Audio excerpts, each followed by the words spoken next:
Vitor, thank you. Thank you, Vitor and Arthur, for inviting me. It's a pleasure being here. Hopefully in person next time in my hometown of João Pessoa.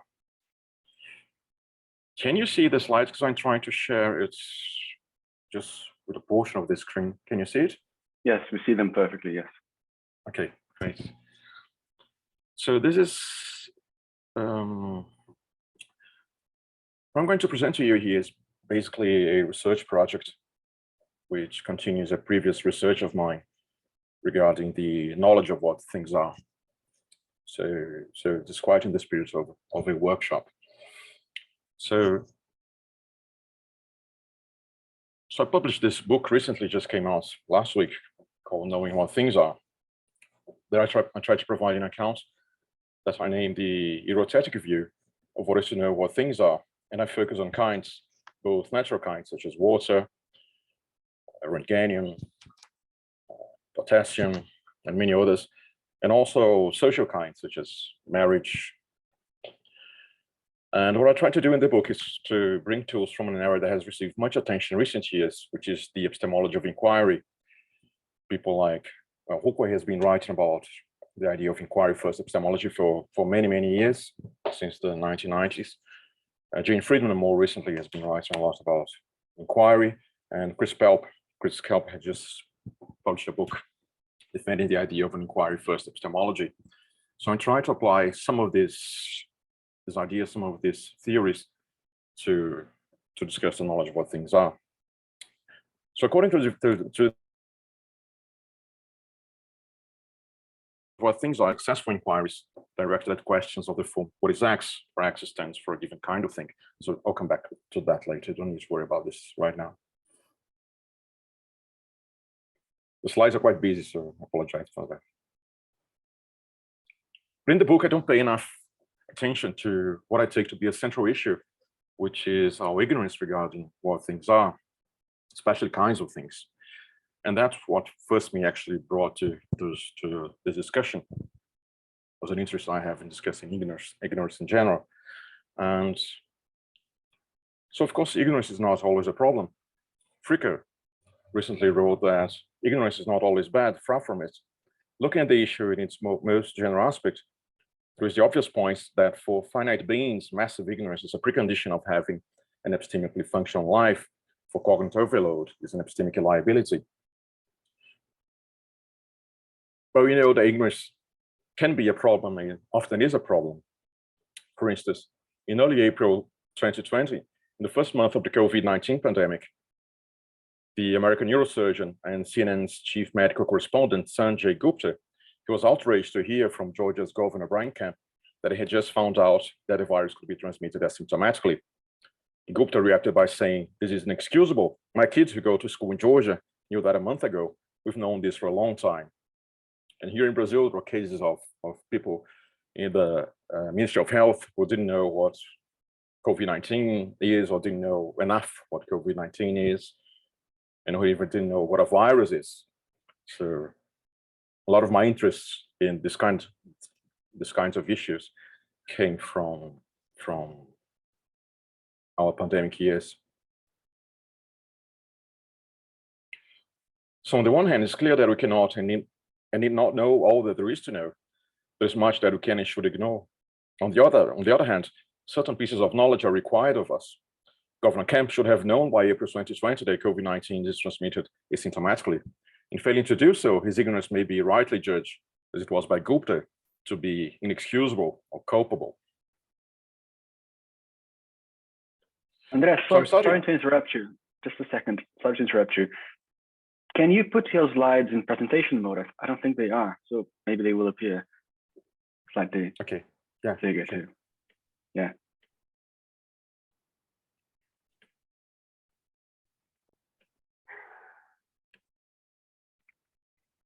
Just a second. Change.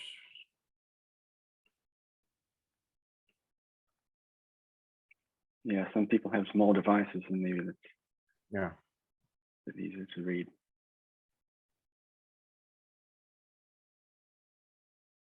It's not working, right? Yes, maybe a bit too much zoom. Yeah. A bit too zoomed in. Yeah. I have to bring this.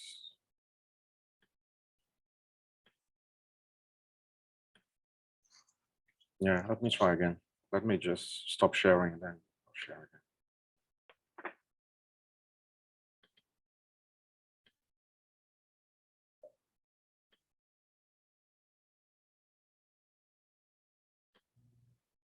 I was trying the advanced sharing, so just go back to basics.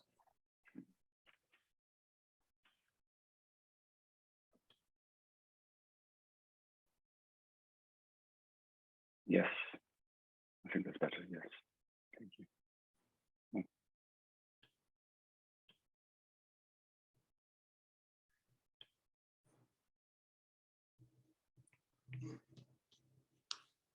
Okay, so now I'll just. Is it working? I think you stopped the sharing afterwards. It worked fine, but then you stopped sharing, I think. Wow.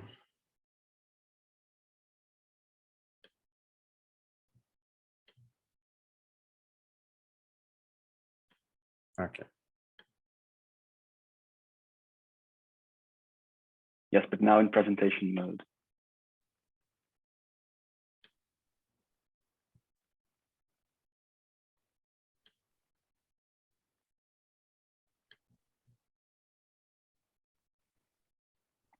Yes, perfect. Yeah. Thanks. Sorry about that. So we started with this general remarks, but my point here, my discussion here is not about ignorance in general. It's about the ignorance of what things are. So here, as elsewhere, knowledge is and should be limited. We can not know all that there is to know, and we need not to.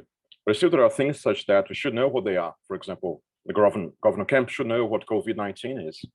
And if he fails to do so, his ignorance may be rightly judged to be inexcusable, culpable.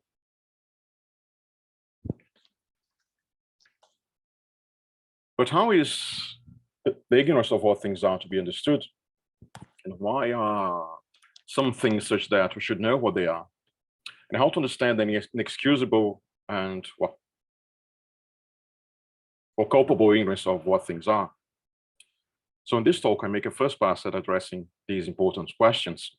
So I'm going to start with a general discussion of what I take the ignorance of what things are to be.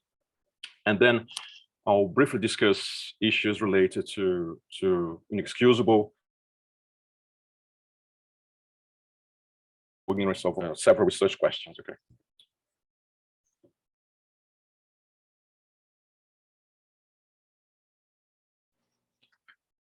So let's try to tackle the issue of what the ignorance of what things are is.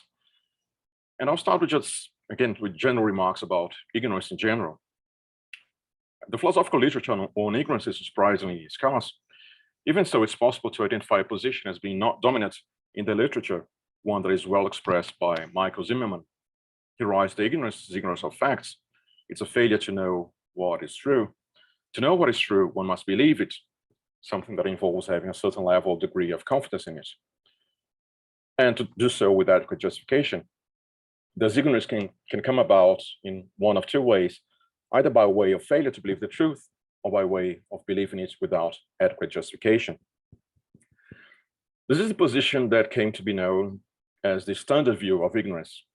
This label was given by Limorvan and Rick Peels, who are just with us here. Peels himself defends a different view on ignorance, which he calls the new model. But that won't be of concern to us here. Just take the standard view as being that where there is knowledge of facts, there is no ignorance. Ignorance would then be the lack of knowledge of facts. More precisely, if it is a fact that P, the subject S is ignorant toward P, if and only if S does not know that P.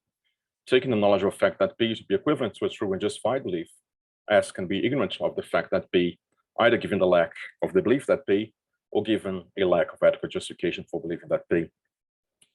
It won't be important for us to actually discuss this view on ignorance, because what I'm interested in here is a different kind of ignorance.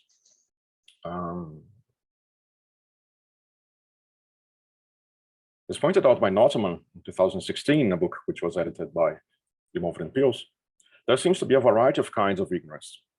And one of them is of special concern to me here, which is erotetic ignorance, that is ignorance of answers to questions. That was a label given by Rasher in the book from 2009. And why am I interested in erotetic ignorance? Well, if the erotetic view of the knowledge of what things are is on the right track, the one I'm defending, then knowing what a given thing X is a matter of one successfully closing an inquiry directed at the question, what is X? And then that directly brings me to a discussion of questions and answers, and then that leads me to a discussion of ignorance in terms of answers to questions.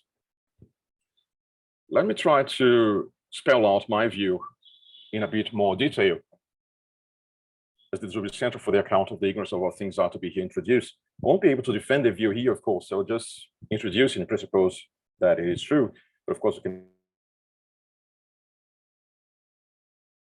Q&A. One thing that is generally assumed in discussion about knowledge what is that knowledge what is a kind of knowledge WH, which involves knowledge where, knowledge who, knowledge whether, and may or may not also involve knowledge how.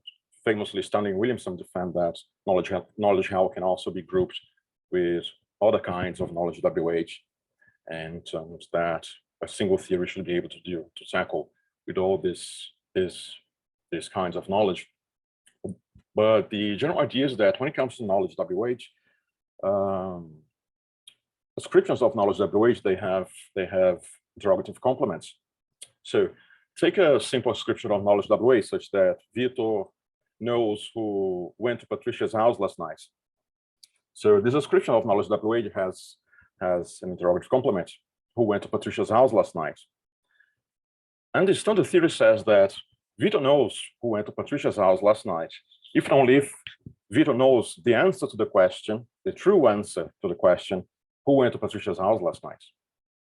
If you spell out this in a bit more detail, Vitor knows who went to Patricia's house last night, if and only if Vitor knows of each and every person who went to Patricia's house last night, that they did so. Okay? So this is supposed to apply to every sort of knowledge WH, to knowledge who, knowledge where, knowledge whether, maybe also to knowledge how. That knowing WH is a matter of knowing answers to questions, knowing true answers to questions. Okay. Well, I believe for several reasons that I won't be able to spell out here, that this simple theory of knowledge WH has to be somewhat modified. And I defend a version of the view of this traditional theory, standard theory, according to which knowledge WH is in fact context relative. So I take knowledge WH to be in fact a three-place relation between subject and proposition and the context. I take that this goes for different sorts of knowledge WH, but of course I'm especially interested here in the knowledge of what things are. So my view is one according to which a subject S knows what X is a thing or a kind of thing in a context C, if and only if S knows a proposition or propositions that properly answer the question of what X is in C, where a proper answer to a question is one that is both true and settles or closes the question in a given context.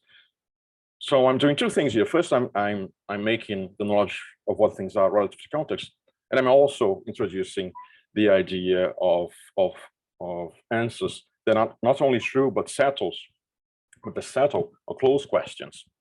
And I take context to be partially determined by goals of inquiry. I mean, that's a lot to take in, but it should be clear once I present a few examples.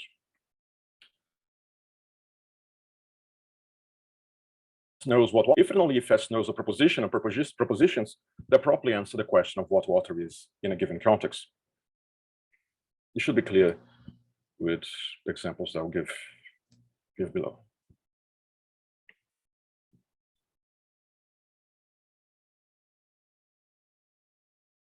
Sorry about that. So given my view, a subject may know what X is, say water, in a given context, while not knowing what water is given another context. This is supposed to be equivalent to saying that a subject may know what water is for certain purposes, while not knowing it for other purposes. Here's an example. I may know what potassium is for everyday purposes, while not knowing it for the purpose of passing a chemistry exam. It's actually an example given by similar to an example given by David Lewis, who defends a similar view of the knowledge of what things are. So the idea here is that there are certain inquiries which have quite demanding goals, such as the one of a chemistry exam, such that the propositions I know that I can spell out as an answer to the question what potassium is, they're not enough for me to satisfy the goals of the inquiry in this demanding context of a chemistry exam. But I may know some sort of stereotypical description of potassium, which is enough for me to satisfy less demanding goals of inquiry, such as goals of inquiry in everyday context. Okay, so I may count as knowing what potassium is for everyday context, but not knowing what potassium is for the context of a chemistry exam for more demanding context. So I may know an answer that is both true and settles the question of what potassium is, given daily inquiries into the matter. For instance, inquiries that aim to obtain a stereotypical description of potassium, while not knowing an answer that is both true and settles such a question given inquiries made in a chemistry exam, which have higher standards or more demanding goals of inquiry. Okay.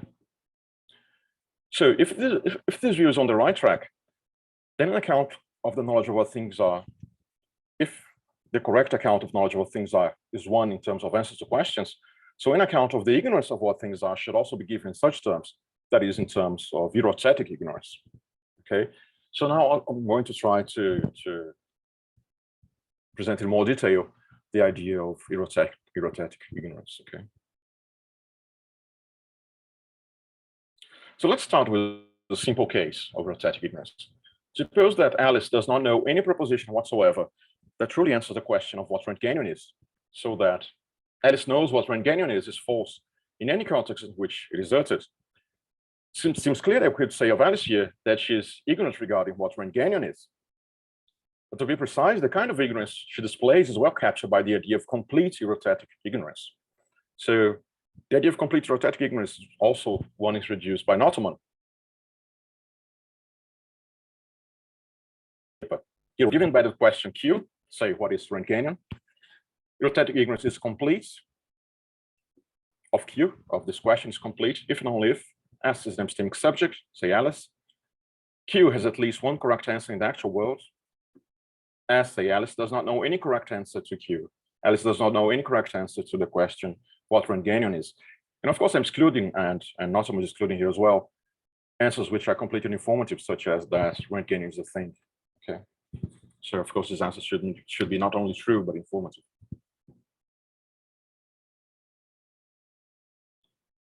So that's one form of erotetic ignorance, more drastic form of erotetic ignorance, which is complete erotetic ignorance. And I think in many situations we find ourselves in a position in which we are completely ignorant in erotetic terms regarding what many things are. So there are many things such that we are completely ignorant regarding what they are.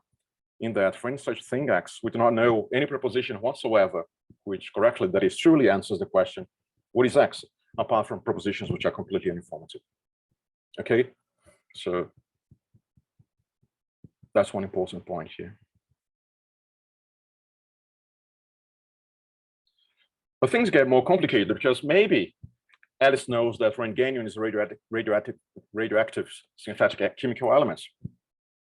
So suppose Alice knows, in fact, a stereotypical description of Röntgenian. But suppose further that Alice does not know the element's atomic number and all of its underlying chemical properties. So according to my view of the knowledge of what things are, Alice knows what Röntgenian is for the purpose of bringing certain everyday inquiries to a close, or settling questions regarding what Röntgenian is, given certain goals of inquiry, less demanding than others. But she doesn't know what Röntgenian is for the purpose of bringing to a close inquiries that aim to obtain information regarding underlying chemical properties of the elements. So it seems clear that Alice is not completely ignorant regarding what Röntgenian is, but she's somehow ignorant regarding what Röntgenian is. Maybe I should say that she's partially ignorant of Röntgenian is. But what I want to say here is that Alice knows a proposition that properly answers the question of what Röntgenian is, but this proposition does so in certain contexts only, that Röntgenian is a radioactive synthetic chemical element.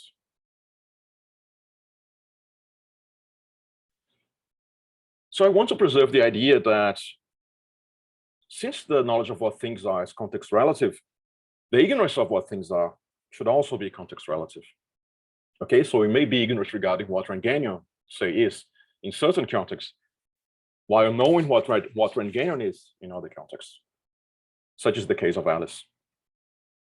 So the view I'd like to introduce is that X is in a context does not know any proposition that properly answers the question of what X is in C. So if we're in a context in which what is at stake are the chemical properties of Rengenian, and the goal of inquiry is to obtain information about the chemical properties of Rengenian, then Alice is ignorant regarding what Rengenian is in such a context. She does not know any proposition that properly answers the question of what X is in C. That is, she doesn't know any proposition that is both true and settles the question of what X is in C. But she does not know any proposition that is both true and satisfies the goal of inquiry, the goals of the inquiry in place here. But she's not ignorant regarding what Rengenian is in less demanding context. Okay. So that's the kind of view I would like to work with.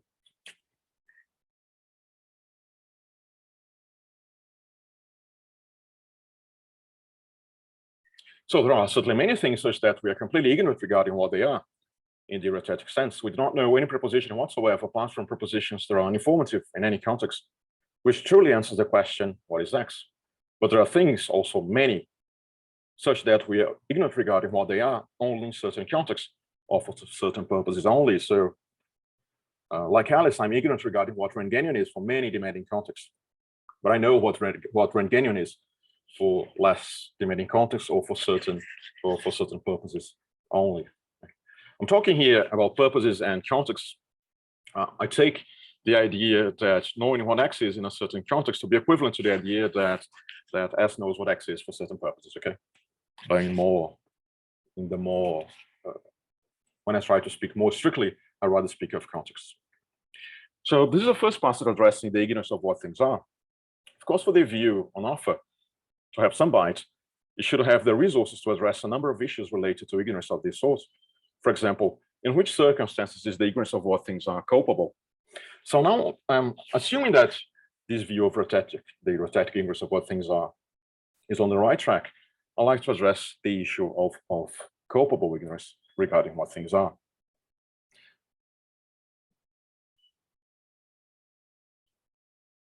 The discussion of culpable ignorance goes back a while in the literature. There's a famous case from Holly Smith in a paper from 1983, which is called Culpable Ignorance. And this paper is a seminal in the discussion of culpable ignorance. And the literature on this topic has grown quite a while in the last few years. So I won't go through the literature here, but I think it'll be helpful to just go through this example quickly by Holly Smith. So that is that in trying to treat a respiratory disorder, a doctor from the 1950s exposes a premature infant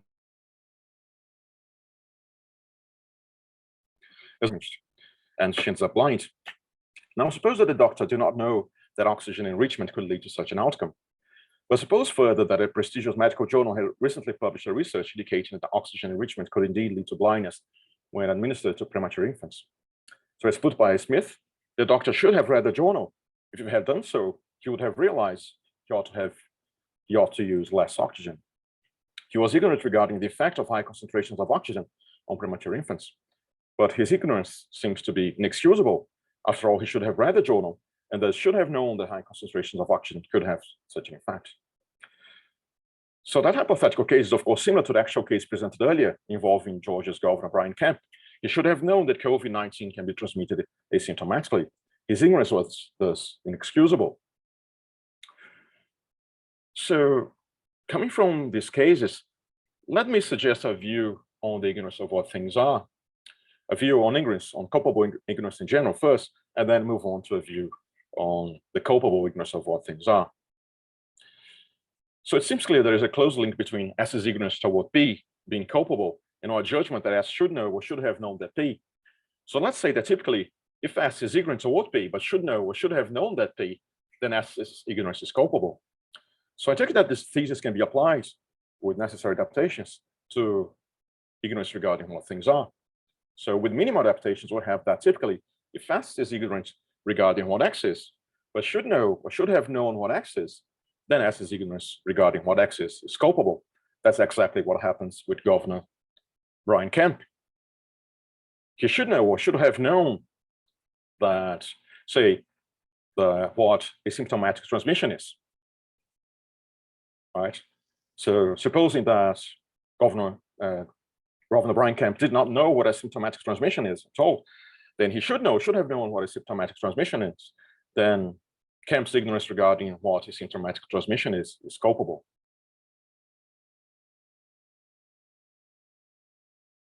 There's two quick caveats. In saying that I should know that P in the sense relevant here, we're not merely expressing that knowing that P would be of interest, desirable, somehow advantageous to us. We are rather expressing a strong normative point, knowing that P is required or demanded of S, such that if S fails to know that P, this will be a distinctively epistemic shortcoming on the subject's part, as recently put by Sandy Goldberg. Similarly, in saying that S should know what X is, in the sense relevant here, we're expressing the normative point and knowing what X is required or demanded of S, such that if S fails to know what X is, it will be a distinctively epistemic shortcoming on S's part. Not knowing what a symptomatic transmission is a distinctively and serious epistemic shortcoming on Governor Brian Kemp's part.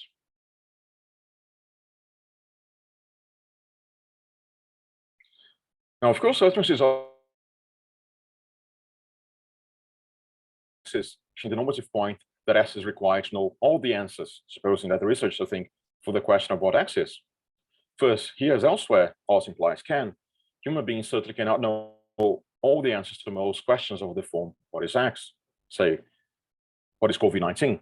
Given that our capacities of information storage and retrieval are limited. Second, statements of the form S should know what X is are uttered in specific contexts in which certain issues are pressing, and in which purposes are taken into account. So in uttering statements with this form, we seem to be making that point, the point that S is required to know what X is in certain contexts only, or that S is required to know what X is for certain purposes. So if we say that Governor Brian Kemp should know what asymptomatic transmission is, we're not saying that he should know all the answers to the question of what asymptomatic transmission is, if there is such a thing.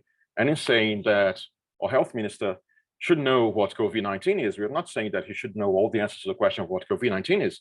We are saying that he should know what COVID-19 is for some purposes, for certain purposes, in some context, or that he should know certain answers to the question of what COVID-19 is, answers that somehow are in accordance with his position as health minister.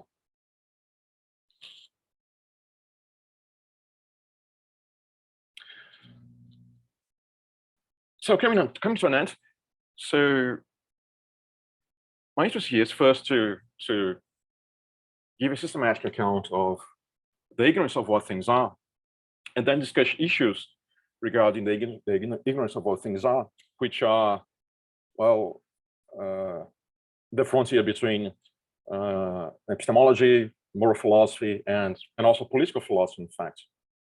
So I have a few research questions that I plan to tackle in the next few years, hopefully, if my grant is approved. And first, if the culpable ignorance of what things are is to be understood in the terms here introduced, then one must have an account of obligations in respect to the knowledge of what things are.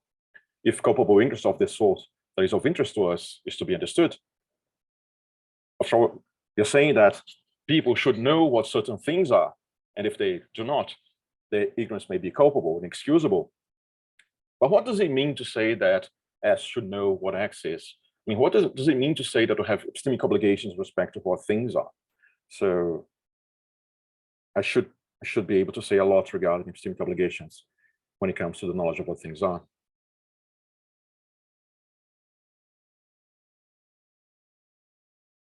And there are several different cases here. There are cases in which people occupy a certain role. Maybe that they should know what certain things are just follows from the role that people occupy. So it may be the case that we should know what a given thing is, such as COVID-19, because you occupy a certain professional role, such as that of a general medical doctor. The point that was made by Sandy Goldberg.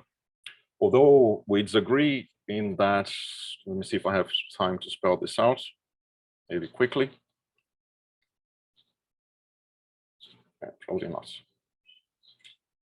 really quickly, go over the things that people have expectations toward each other. And if people are entitled to expect of, say, a medical doctor that he should know what COVID-19 is, then he should know what COVID-19 is. Okay, so that's a result of expectations that people have for which they're entitled. I think that's not correct, and I think that a medical doctor should know what COVID-19 is actually a contractual issue. If you voluntarily apply to be a medical doctor, then it simply flows from the role you occupy that you should know what COVID-19 is. And in discussing this, I will need to go into literature which is in between moral philosophy and political philosophy, as a discussion about role obligations is mostly a discussion in political philosophy about political role obligations. But other obligations regarding the knowledge of what things are that take a hold on us given social roles you occupy involuntarily, such as that of a citizen of a given country. And other obligations regarding knowledge of what things are that take a hold on us independently of social roles you occupy. Although the issues here are epistemic, they are closely related to issues in moral and political philosophy, namely issues concerning moral and political obligations.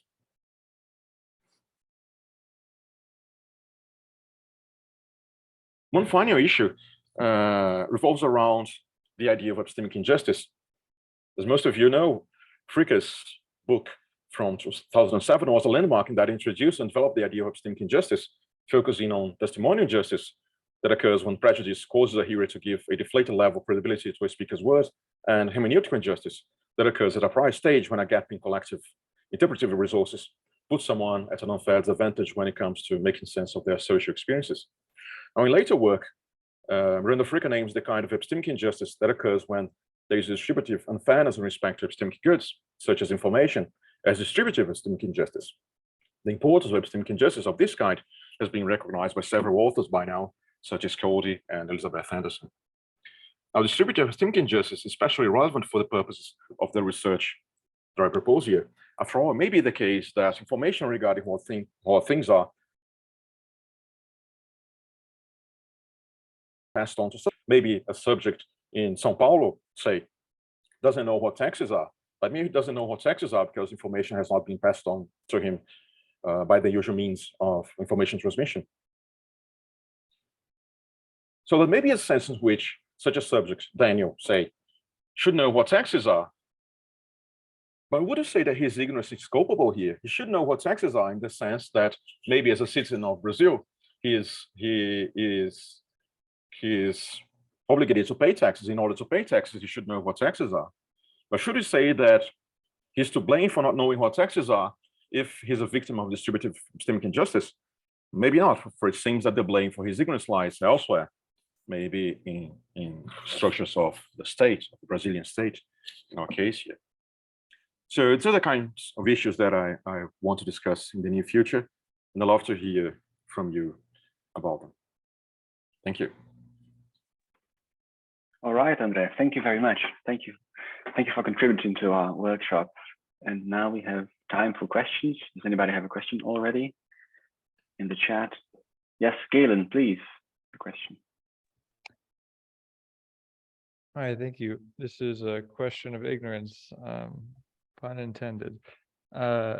So could you go back to the slide where you formulate the erotetic view of ignorance? Yeah.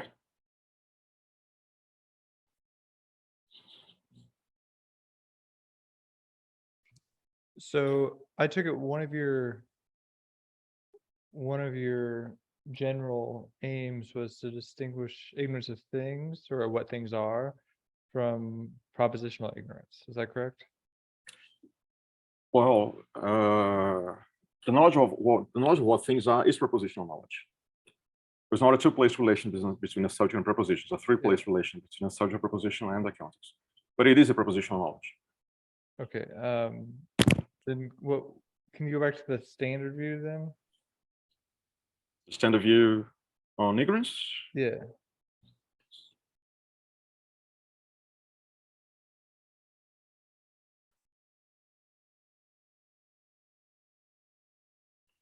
No, it's the quote from Yeah. Zimmerman.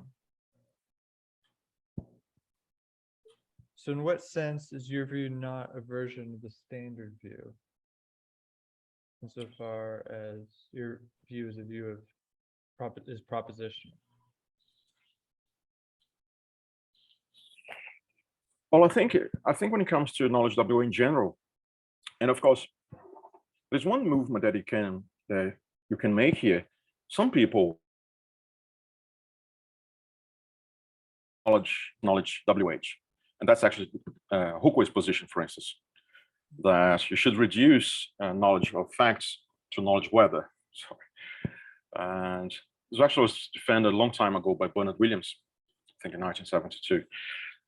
So if you reduce knowledge of facts to knowledge weather, then the story that you have for knowledge WH applies to knowledge of facts as well. Okay. But you may wish to say that knowledge of facts is not reducible to any sort of knowledge WH, and that knowledge WH needs to involve the idea of answers to questions, but the knowledge of facts need not necessarily involve such an idea.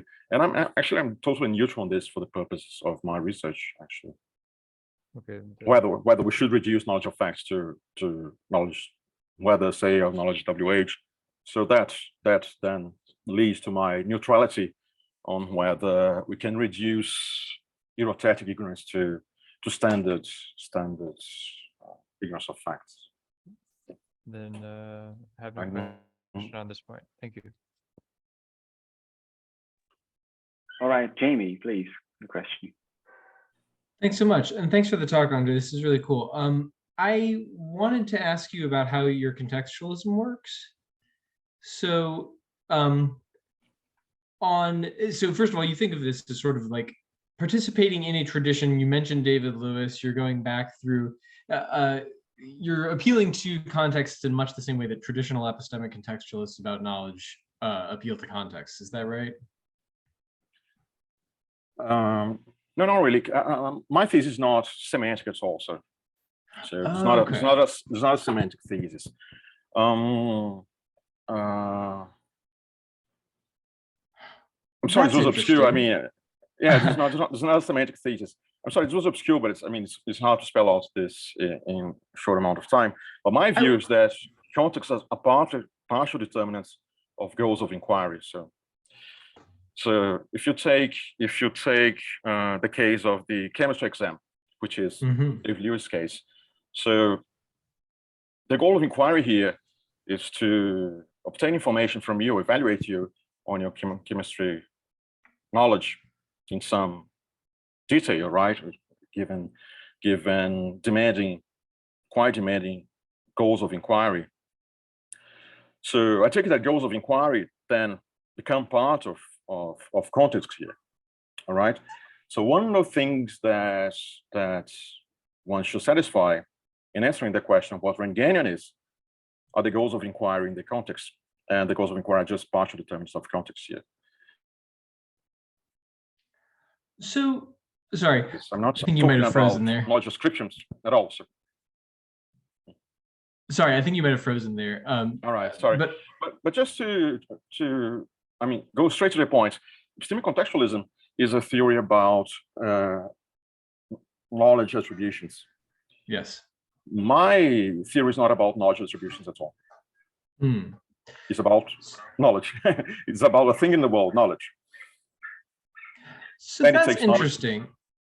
That helps me because I was definitely interpreting you the other way. I was taking it to be a semantic thesis, and I think there's some plausibility to the idea that it's a semantic thesis. Suppose that there's just one agent out there who knows some things about Rentgenium, but not very much about Rentgenium.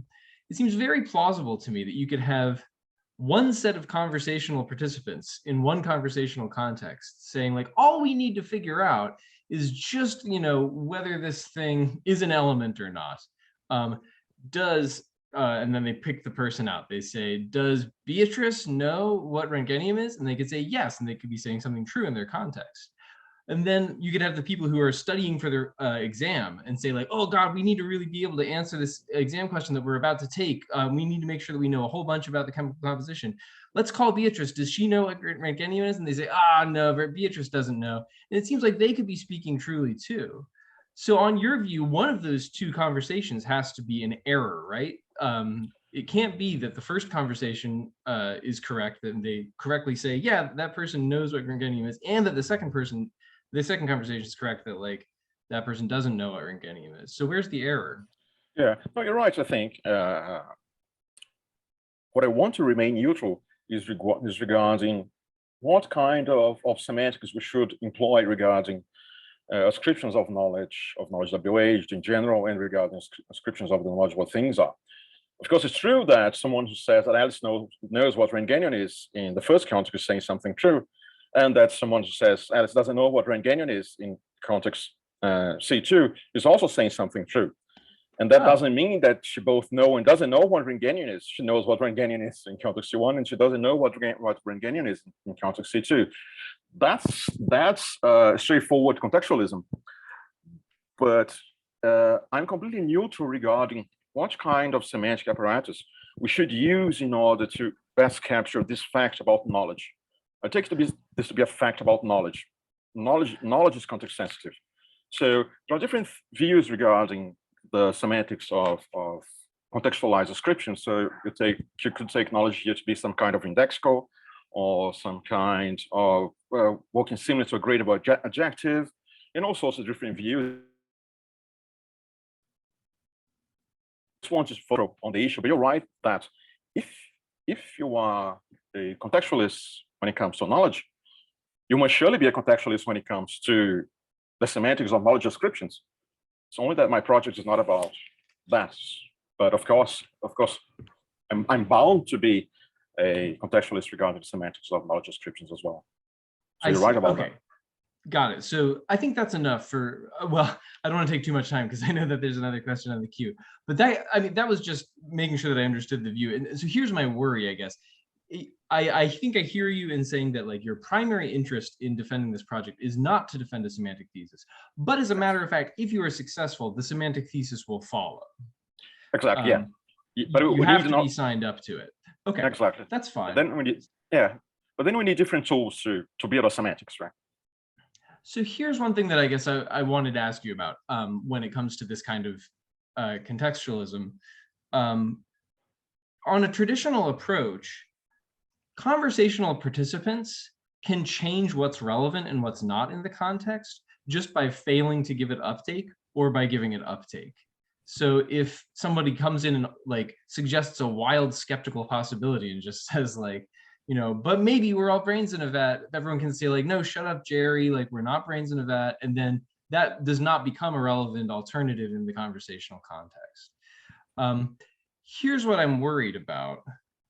If that model is right, if generally by failing to receive uptake, if participants can determine what's relevant and what's not in the context just by giving it uptake or failing to give it uptake, it seems like the conversations that they're having about whether someone knows what it is will be all correct. They'll be saying all true things, even if they deny that someone knows what it is, even if that person perfectly well knows what it is, just because they refuse to accept that person's answer in context, even if for like terrible reasons. So it seems like you could just have a bunch of people who are biased against the testifier, aren't going to accept that testifier's answer. That testifier is willing to give the answer, but they say, if that's the kind of thing that person would say, then it doesn't settle inquiry in our context. So if that's the right way to understand conversational context, it seems like it's going to be true for them to say that person's ignorant of what it is in our context. They're going to be saying true things out of their mouth in that context. That seems worrisome to me. Yeah, there are several issues there. Let me give an example that I give in the book, which was raised by a reviewer. That you have a skeptic who wants to know what time it is to. So that's a case involving knowledge what, but not the knowledge of things are, but a case involving knowledge what. Wants to know what time it is to the nanosecond. That's he has no of being able to answer the question that he put himself of what time it is to the nanoseconds. But still, it seems that he knows what time it is. Right. My view is that he knows what time it is for all the purposes which are relevant for ordinary inquiries, but he doesn't know what time it is given a context in which what is at stake is knowing what time it is to the nanoseconds. So he doesn't know what time it is given his own context of inquiry. But that doesn't mean that he doesn't know what time it is. It only means that he doesn't know what time it is given his own extremely extremely demanding context that he puts himself in. So I think that's my way of dealing with some of these questions. Of course, there are several issues here regarding accommodation and all sorts of semantic problems that I won't be able to get into here. But that's my general view of the issue.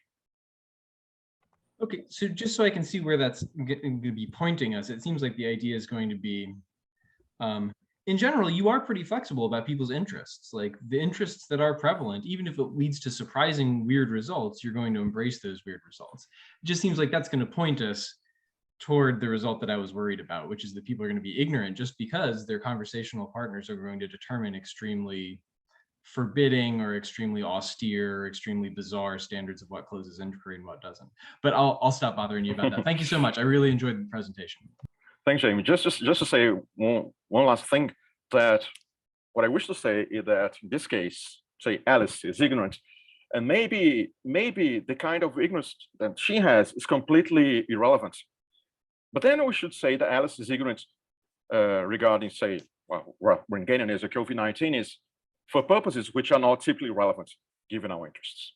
That's what I would say. But I understand that it is a worry. It's a consequence of most versions of contextualism. And I'm willing to bite the bullets, yeah.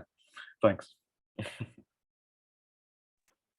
Thank you, Jamie. So Samara has a question. Please, Samara. Thank you. It's nice to see you again. Thanks to your talk. And my question is, I was thinking, it's not possible to know about something, what something are in all the context. And sorry, my English, but you say in certain terms, the ignorance is inexcusable. That's right. But it's complicated to me because I understand your talk like you say, you need to know where you're responsible to know. It's right, I understand your talk is like this, because I don't understand what terms you can say for someone, to someone, your ignorance is inexcusable, you know? I don't know, because ignorance is always present in some you understand, we cannot know about everything in all the context. That's my question. Thank you. Thank you, Sarah. Nice to see you again. Yeah, there are things that some of the things I intend to discuss in the future. But take the example I've given, that if you sign on to be a medical doctor, and say that you sign on to be a general practitioner, then it simply flows from the social role you occupy that you should know certain facts regarding COVID-19, and then you should know what COVID-19 is for certain purposes or given certain context. But suppose now that you sign on to be a virologist or epidemiologist, then there are facts that you should know about COVID-19. You should know more facts about COVID-19 than a general practitioner should know, and you should know what COVID-19 is better or more than a general practitioner should know. So if you take this into account, and if the general practitioner doesn't know some very specific facts about COVID-19, we not say of this general practitioner that his ignorance is inexcusable. It's perfectly excusable because he's a general practitioner. But when it comes to an epidemiologist, if there is a known facts about COVID-19 and the epidemiologist is not keeping up with the literature, then we could say that his ignorance here is inexcusable. There are facts that he should know about COVID-19 that he doesn't. And maybe there are things that he should know that he doesn't know, then his ignorance here might be inexcusable. So that's very similar to what Holly Smith was saying back in 1983, with the difference that I'm interested in discussing social roles here and how epistemic obligations flow from social roles. That's what I would say. But there are issues with promise as well. Suppose I promised to you, actually I give this example in the book as well. Suppose I promise to you that I'm going to read your PhD thesis.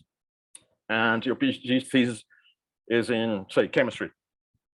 So if I promise to you that I'm going to read your PhD thesis, and if I promise to you that I'm going to understand it, maybe I should know what Röntgenian is in given my promise. But this raises all sorts of difficult issues regarding how epistemic obligations relate to acts such as promises. Thank you. Thank you. Thank you, Sarah. All right, Simon, thank you very much. Well, since we don't have any other question in the queue now, I think I might just ask a very naive and simple question, André, if you excuse me.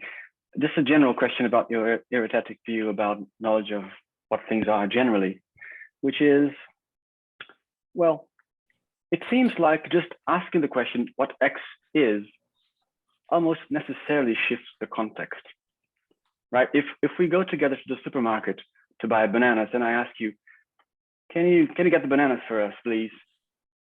You know what bananas are in that context. But then if I stop you and ask you, what are bananas? It seems like I introduced a definitional context just by asking the question directly. That now shifts, the kinds of possible answers that will be acceptable. And likewise, in a chemistry lesson or biology lesson, maybe the instructor is saying something about bananas, that they grow in tropical areas or what have you.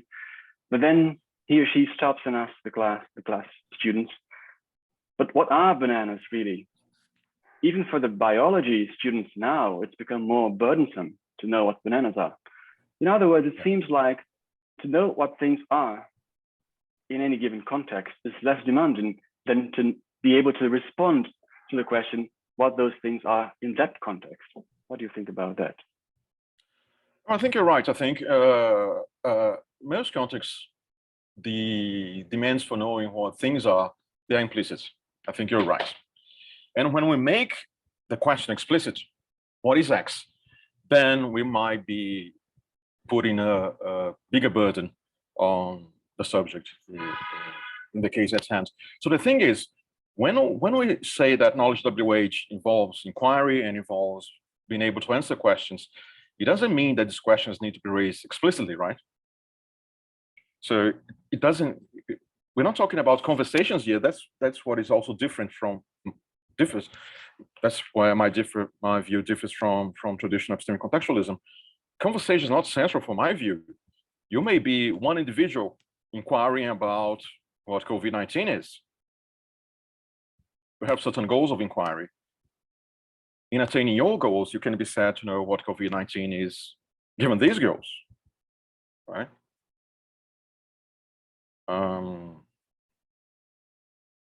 And I think a lot of what like that, individuals in the lonely lives are asking themselves what things are and trying to come up with answers. So I'm not mostly interested in conversational scenarios. Of course, my view should be applicable to them, but that's not what interests me the most. But you're right. I think in conversational scenarios, people take themselves to know what things are, probably via presuppositions, I think. And then someone raises the issue of what X is, that may shift the context. I think you're right about that. But again, as I was saying to Jamie, I don't have a full-blown theory of how the knowledge of what things are is going to be built in semantically, and how conversational contexts are going to work when it comes to knowledge of things are. I mean, that requires both a semantic and pragmatic theory regarding knowledge of things are talk, which is not the one I'm trying to develop, but certainly one of the things that is of interest to me in the future. But that's not what I was trying to do, say in the book. I see, interesting. So just to see if I understood you correctly. So the question itself, what X is in a given context, will not be a good indicator of whether the person knows what X is in that context, because the moment you bring it up, it would shift the context. It's not a good guide as to whether the person knows what X is. It's just that were we somehow able to fix the context, if a question were to arise, if we were able to prevent the context from shifting, then that person would be able to respond correctly to the question. But it's not a good method of finding out whether the person knows what X is. Well, I think when you raise the question of what X is with a certain goal in mind, it may be a good method of finding out if the person knows what X is, given that goal of inquiry. And of course, there are issues here related to what Jamie was asking.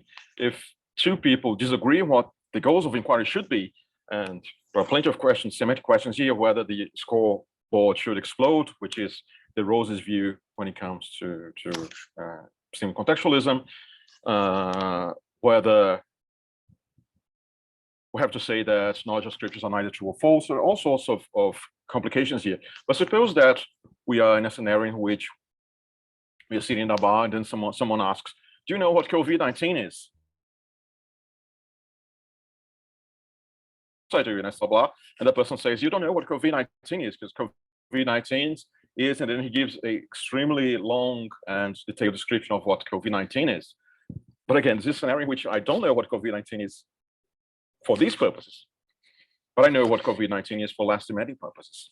So when you raise what is X question, and when you raise it in a way that asks for some sort of description or definition, you might be able to evaluate if the subject knows what X is for these purposes. But just one further thing, I don't think that many cases in which we ask what is X questions are not ones in which we are looking for a description or any kind of definition. You're just looking for maybe an extensive definition. That is X. There is a tapioca. That's tapioca. So that's important for me because I don't want my view to be any sort of intellectualism. So even though it's a view according to which knowledge of things is propositional knowledge, I hope that it's not over-intellectualizing. So I want to say that people can know what X is by being able to say that is X. And I think that children know what water is by being able to say that is water, even though they don't know what H2O is. Even though they don't know, sorry, even though they don't know that water is H2O, they know what H2O is as well. H2O is that. All right, thanks a lot. Understood. I think we had only one minute left, so thank you very much, André, for your nice talk and nice questions from everybody in the audience. And so please, could you stop sharing your presentation so we can welcome now Arthur. Arthur, please. I think you are already a co-host. Let me check that. No, you are now. I just promoted you to co-host so you can share your screen just in case. Okay. And Arthur is going to talk about epistemic dimensions of hypocrisy. Arthur is a colleague of mine at UFPB. I think Arthur is going to share slides in English, but I think he's going to be speaking in Portuguese. Correct me if I'm wrong, Arthur. Yeah. Can you hear me? Yes, go ahead. Loud enough. So, hi everyone. I would like to start by apologizing to non-Portuguese speakers because I won't be doing my presentation in English, as Vitor just said. I think only Jamie Fritz maybe is here at the moment. So sorry, Jamie. I mean, Galen is already a naturalized Brazilian. His Portuguese is just fine. I thought about doing, but I realized my English is too rusty right now. I would take a long time trying to translate my thoughts, and I would fail many times trying to do it. So I'm not trying that. Okay. So anyway, my handout, whose link is in the chat, is quite detailed, and maybe it's helpful. And I will do my best to try to clarify any points or questions in English if necessary. So, but don't feel obligated to anything, Jamie. And sorry again. No need to apologize. Thanks. Como eu dizia, eu vou falar em português, tá, pessoal, para não tentar aqui dar um passo maior do que minhas pernas. Obrigado, Vitor, pelo convite. Tem sido um workshop muito interessante, muito produtivo. É bom ver o André aqui, em particular, falando de novo. Desculpa não participar, André. Estou com a cabeça na minha apresentação, senão eu tenho perguntas para fazer aqui para você, certamente. Deixa eu compartilhar aqui com vocês logo a tela. Eu vou começando. O que eu vou projetar também está em inglês, mas eu acho que enfim, todo mundo aqui está acompanhando facilmente em inglês, né? O problema é com a fala. Eu vou falar talvez um pouco rápido aqui, porque eu vi que tem muito conteúdo. Certamente não vou conseguir chegar até onde eu gostaria, mas eu quero chegar até mesmo diminuindo um pouco a meta, eu quero chegar até um certo ponto aqui. Vou falar um pouco sobre hipocrisia de um ponto de vista, perspectivas de caráter, que eu tenho precisado muita coisa e sido influenciado por muita coisa na literatura responsabilista, na epistemologia das virtudes, e queria fazer um comentário sobre um tópico que tem algum trabalho na literatura, mas eu acho que esse pontozinho que eu quero falar talvez não tenha sido explorado o suficiente e eu tenho intrigado um pouco.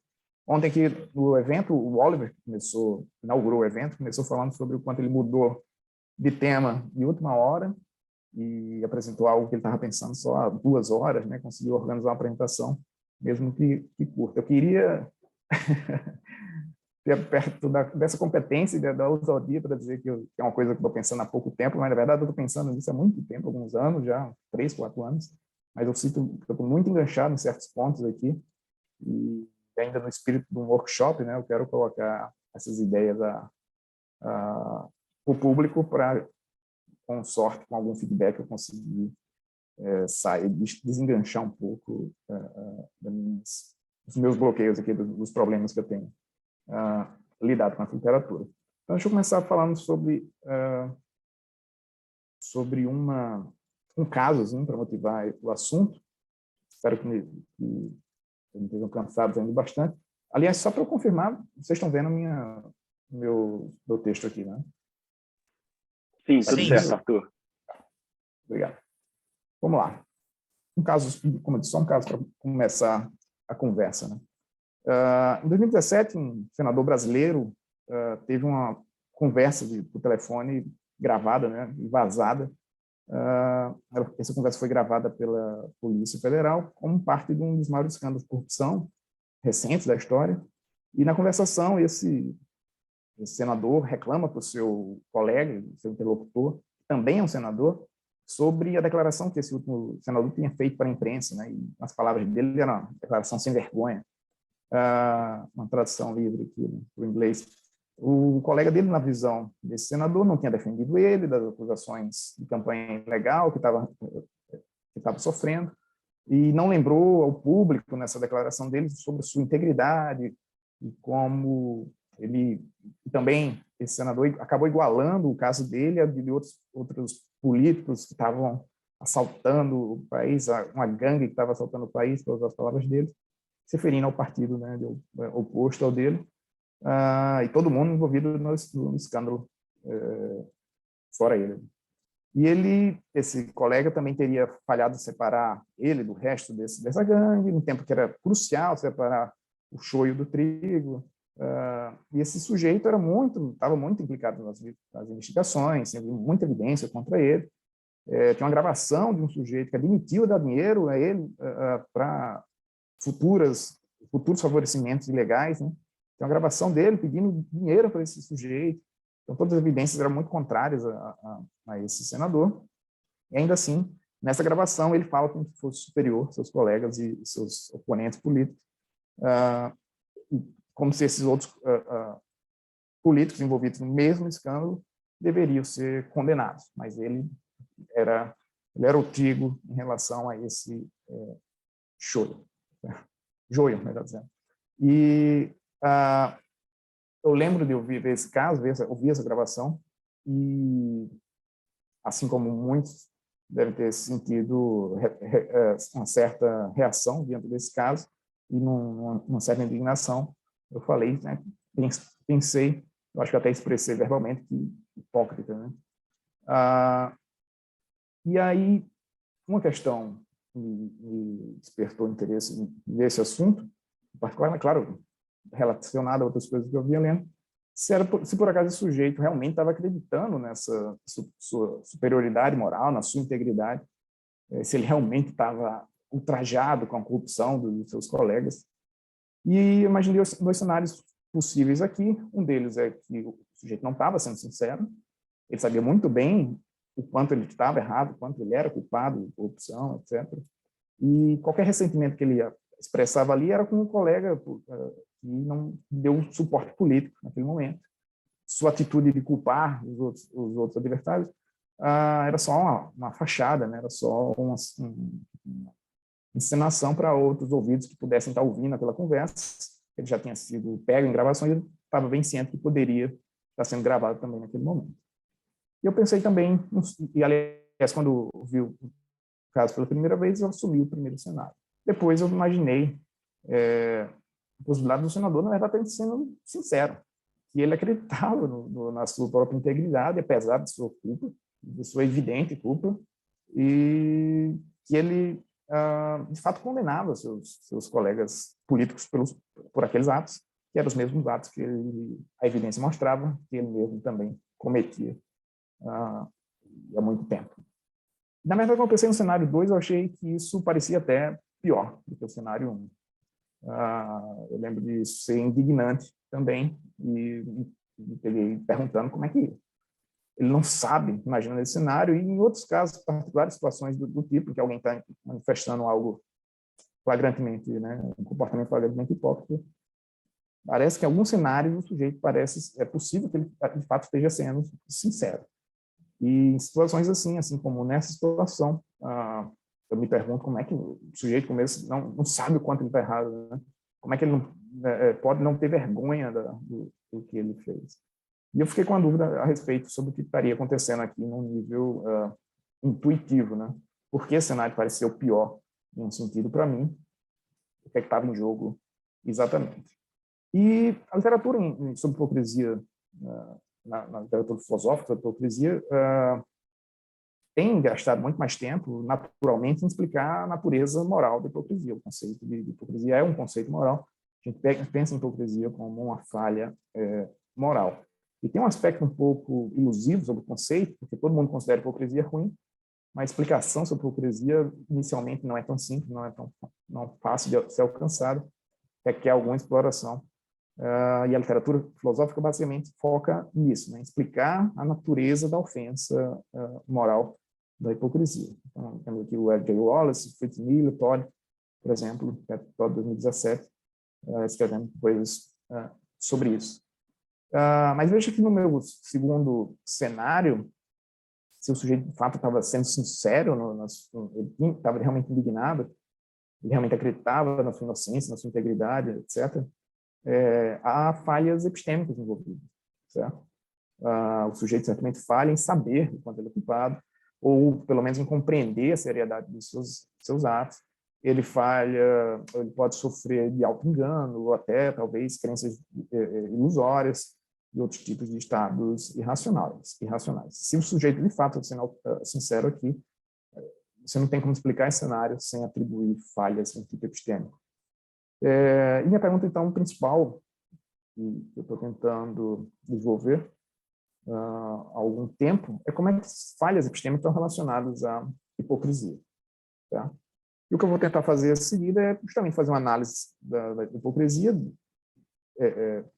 dois pontos de vista, um ponto de vista baseado em caráter, olhar essa literatura, vou basear aqui a literatura da epistemologia das virtudes, epistemologia dos vícios, que foca em traços de caráter do sujeito, mas eu estou pensando num foco epistêmico, né? Eu podia também fazer uma abordagem baseada em caráter, pensando no caráter moral do sujeito, mas eu estou interessado em analisar o caráter intelectual de Hipócrates. E eu quero dizer, no fim das contas, que há, dentro da categoria de hipocrisia, há dois tipos diferentes de hipócritas. Um tipo de hipócrita, e essa diferença entre os dois grupos se dá pela diferença de gênesis, ou seja, o que é que dá origem à hipocrisia no primeiro grupo, que dá origem à hipocrisia de pessoas no segundo grupo. Basicamente, há um grupo em que a hipocrisia surge de falhas do caráter moral, enquanto no outro grupo a hipocrisia surge de falhas do caráter intelectual, assim, a tese principal. E eu quero dizer que, além da diferença das gênesis, aqui a diferença também no sentido da culpabilidade desses sujeitos. Eu acredito que pessoas que sofrem hipocrisia por uma questão ou são culpáveis por hipocrisia, assim, por causa de uma falha ou de uma pobreza de caráter intelectual, elas são culpáveis, responsabilizáveis em um sentido diferente também. Mas eu acho que, por causa do nosso tempo aqui, eu não vou conseguir chegar nessa parte sobre responsabilidade. Falando nisso, Vitor, quando a gente chegar a 35 minutos, algo assim, se você quiser me dar um toque, por favor. Eu me adianto, corro aqui o que for necessário para respeitar os 40 minutos, no máximo chegar a 45. Tá? Tá bom, eu aviso. Obrigado. Eu queria começar falando um pouquinho sobre a bagunça conceitual que é envolvida com a categoria conceitual hipocrisia, mas também vou tentar ser rápido aqui para não perder muito tempo. Eu queria falar um pouco sobre isso, porque parte das minhas dificuldades com o assunto é porque, quando a gente olha para os usos que nós fazemos, né, do conceito, nossas atribuições ordinárias de hipocrisia, há uma notória bagunça. Né? E eu acho que hoje em dia a coisa está um pouco mais... um pouco pior do que em outros momentos. Historicamente, hoje em dia a gente atribui hipocrisia muito facilmente. E aí esses usos dificultam um pouco um esforço analítico de caracterizar esse conceito. Então, por exemplo, a gente chama muitas coisas diferentes de hipocrisia. Julgamentos, ações, indivíduos, grupos, países, culturas, o escopo de coisas que nós chamamos de hipócritas é muito grande, muito variado. E eu aqui vou falar somente sobre atitudes cognitivas. Né? Especificamente, eu estou interessado em falar sobre julgamentos hipócritas. Eu restringo meu caso a esse. Mas pensando na preocupação sobre se a gente pode fazer uma caracterização de hipocrisia, ou mesmo definir, essa continuação preocupa que talvez as nossas categorizações de hipocrisia são muito variadas. Existem casos consensuais, não é difícil pensar em casos paradigmáticos de hipocrisia, por exemplo, só para citar dois. O líder religioso que condena pessoas, publicamente condena pessoas por relacionamentos que ele não considera convencionais, ou homoafetivos, ou algo do tipo, e esse sujeito é pego traindo sua esposa com uma prostituta. Um caso paradigmático de hipocrisia. Ou um vizinho que se considera muito, né, correto e é rigoroso todo mundo, que viola qualquer regra do condomínio, mas ele mesmo é um ladrão de eletricidade. Né? Para falar o termo português, ele é um gato elétrico que não paga energia, por um exemplo. Então, um segundo exemplo. Mas há também casos... Opa, só baixar. Há casos menos claros também, mais confusos sobre se esse sujeito está sendo hipócrita ou não. Só para usar um exemplo, mas se quiser, tem um segundo no handout. Apenas no caso de Joana, por exemplo, que gosta de gatos e cães, ela faz trabalho voluntário em abrigos, em ONGs, cuida de maltrato animal. E apesar do amor dela declarado por animais, ela é uma pessoa que promove churrasco com seus amigos e que consome produtos à base de carne e proteína animal sempre que ela pode. Essa Joana é hipócrita de alguma forma. Há quem diga que sim, há quem diga que não. E o fato é que há muitos casos que são mais confusos sobre se se trata de hipocrisia ou não. Isso dificulta um pouco a intenção ou alguma pretensão analítica aqui com o conceito. E ainda pior, alguém pode argumentar, desculpa, antes disso, a própria etimologia do termo reforça essa ideia de que talvez o conceito é muito variado, porque a gente olhar a mudança histórica do que significa o termo, a gente percebe que o sentido dele vai enriquecendo, mais sentidos diferentes vão sendo adicionados ao termo hipócrita. Ainda assim, até aqui a gente não tem nenhuma razão para concluir que, de fato, hipocrisia não é definível só porque existe talvez uma vagueza, uma variedade de coisas que é capturada pelo uso do termo hipocrisia. Alguém pode forçar um pouco ainda esse ponto e tentar dizer que, de fato, hipocrisia é um conceito não analisável, porque não só é um conceito vago, mas talvez até inconsistente. Se você for olhar de novo o uso que nós fazemos do conceito, nossas atribuições ordinárias de hipocrisia, talvez você não encontre qualquer conjunto coerente de condições implícitas sobre quando você deve atribuir ou não deve atribuir o conceito.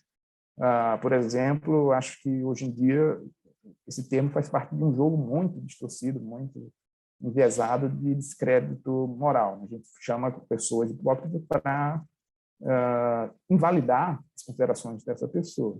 E a gente faz isso muito livremente, principalmente com pessoas que são de grupos, de certa forma, opostos a nós. E a literatura empírica que reforça esse ponto. Mas, dado mesmo apesar dessas considerações sobre uma certa dificuldade aqui em definir hipocrisias, olhando para o conceito ordinário, eu acho que a gente não deve concluir que o conceito não é analisável. E, ainda assim, eu vou assumir já de antemão que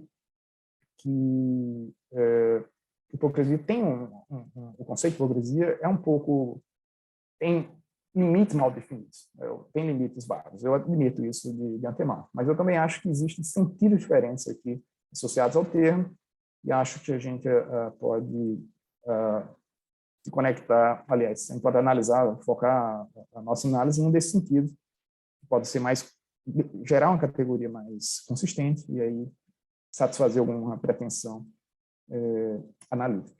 Então, eu estou fazendo algo semelhante, eu acho que é o que o Ray Pius fez falando sobre radicalização. André, por exemplo, eu não estou fazendo engenharia conceitual aqui.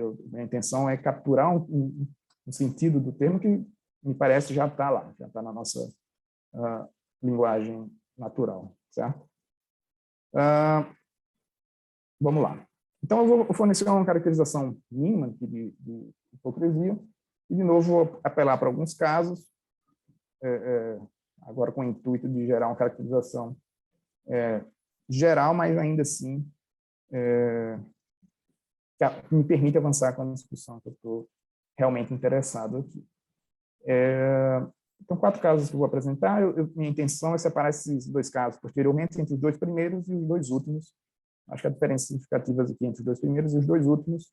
Depois eu vou acrescentar um pouco esses casos, a descrição desses casos, para tentar salientar as diferenças que eu tenho em mente aqui. Mas, de novo, eu estou só interessado em julgamentos, certo? Estou interessado em julgamentos hipócritas. Então, todos os meus casos se restringem a isso. Então, primeiro caso, considere Eduardo e Michel, que são competidores ou concorrentes para uma mesma vaga de emprego. Tanto Eduardo como Michel trapacearam e mentiram nos seus currículos para tentar conseguir um emprego. E depois das entrevistas, Michel descobre, de alguma forma, o que Eduardo fez, a sua trapaça, e com a expressão de desprezo, né, na sua fase, ele diz para um grupo de amigos: Eduardo não é nada mais um trapaceiro. Atenção para o que está em itálico aqui, esse é o julgamento que eu estou interessado. Eu acho que esse é um julgamento hipócrita. Essa expressão particular que torna Michel culpado de hipocrisia. Segundo caso, o vizinho de Davi tem um gato elétrico, o termo termo brasileiro aqui, que conecta, né, a sua casa ao sistema elétrico. Então, ele usa a energia elétrica e não paga nada para a companhia para isso. E, desculpa, o vizinho de Davi tem esse gato elétrico e faz isso, né? Davi, por sua vez, também fez um certo trapaço em sua casa, mas com o hidrômetro, né? Então, ele alterou o seu hidrômetro de forma que o seu consumo de água mostrado pelo hidrômetro não é o seu consumo de água real. Além disso, ele também é uma pessoa que não paga seus impostos, né? Ele foge do pagamento de impostos desde sempre. E quando o Davi vê seu vizinho, né, vê o gato elétrico instalado lá, pela primeira vez, ele disse para a esposa dele: olha só, enquanto o nosso vizinho é um ladrão. De novo, o julgamento hipócrita, esse é o que está em itálico. Os últimos dois casos, considere Júlia, que está assistindo um show de culinária na televisão sobre carne de cordeiro, e em algum momento,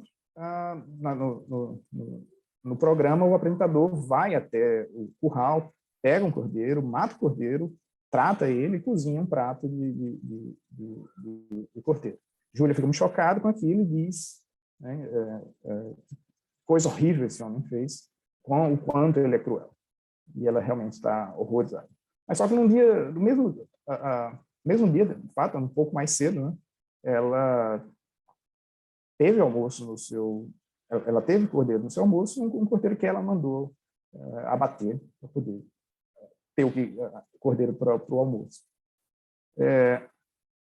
Também considera um caso de hipocrisia. Último caso, Luiz é um sujeito com muito orgulho, com muito pudor. Ele frequentemente critica a desonestidade dos políticos que governam o país, reprova e se ofende com os hábitos dos seus vizinhos, que bebem, fumam e falam palavrões, e considera ele mesmo um cristão, um bom cristão, ou um homem de bem, como é muito comum no contexto brasileiro. Luiz, no entanto, frequentemente comete atos menores de desonestidade, como medir para seus filhos, ou conseguir certas vantagens pequenas em transações comerciais, e ele sempre tem justificativas para suas ações, justificativas enviesadas. Eu fiz isso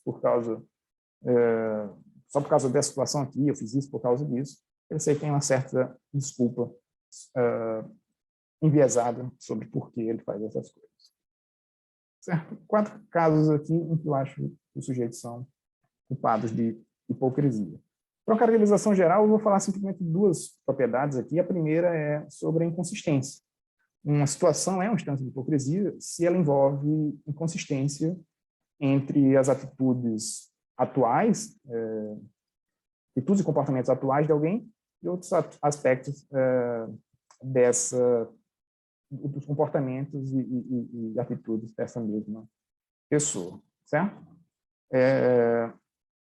Esse comportamento não precisa ser necessariamente explícito, pode ser privado. Por exemplo, se quando Davi viu o seu vizinho roubando energia, ele não tivesse falado nada para sua esposa, ainda assim tivesse pensado em voz alta que esse sujeito é um ladrão, algo do tipo, nós, de um ponto de vista ideal, a gente ainda acharia que ele está sendo hipócrita quando julga seu vizinho.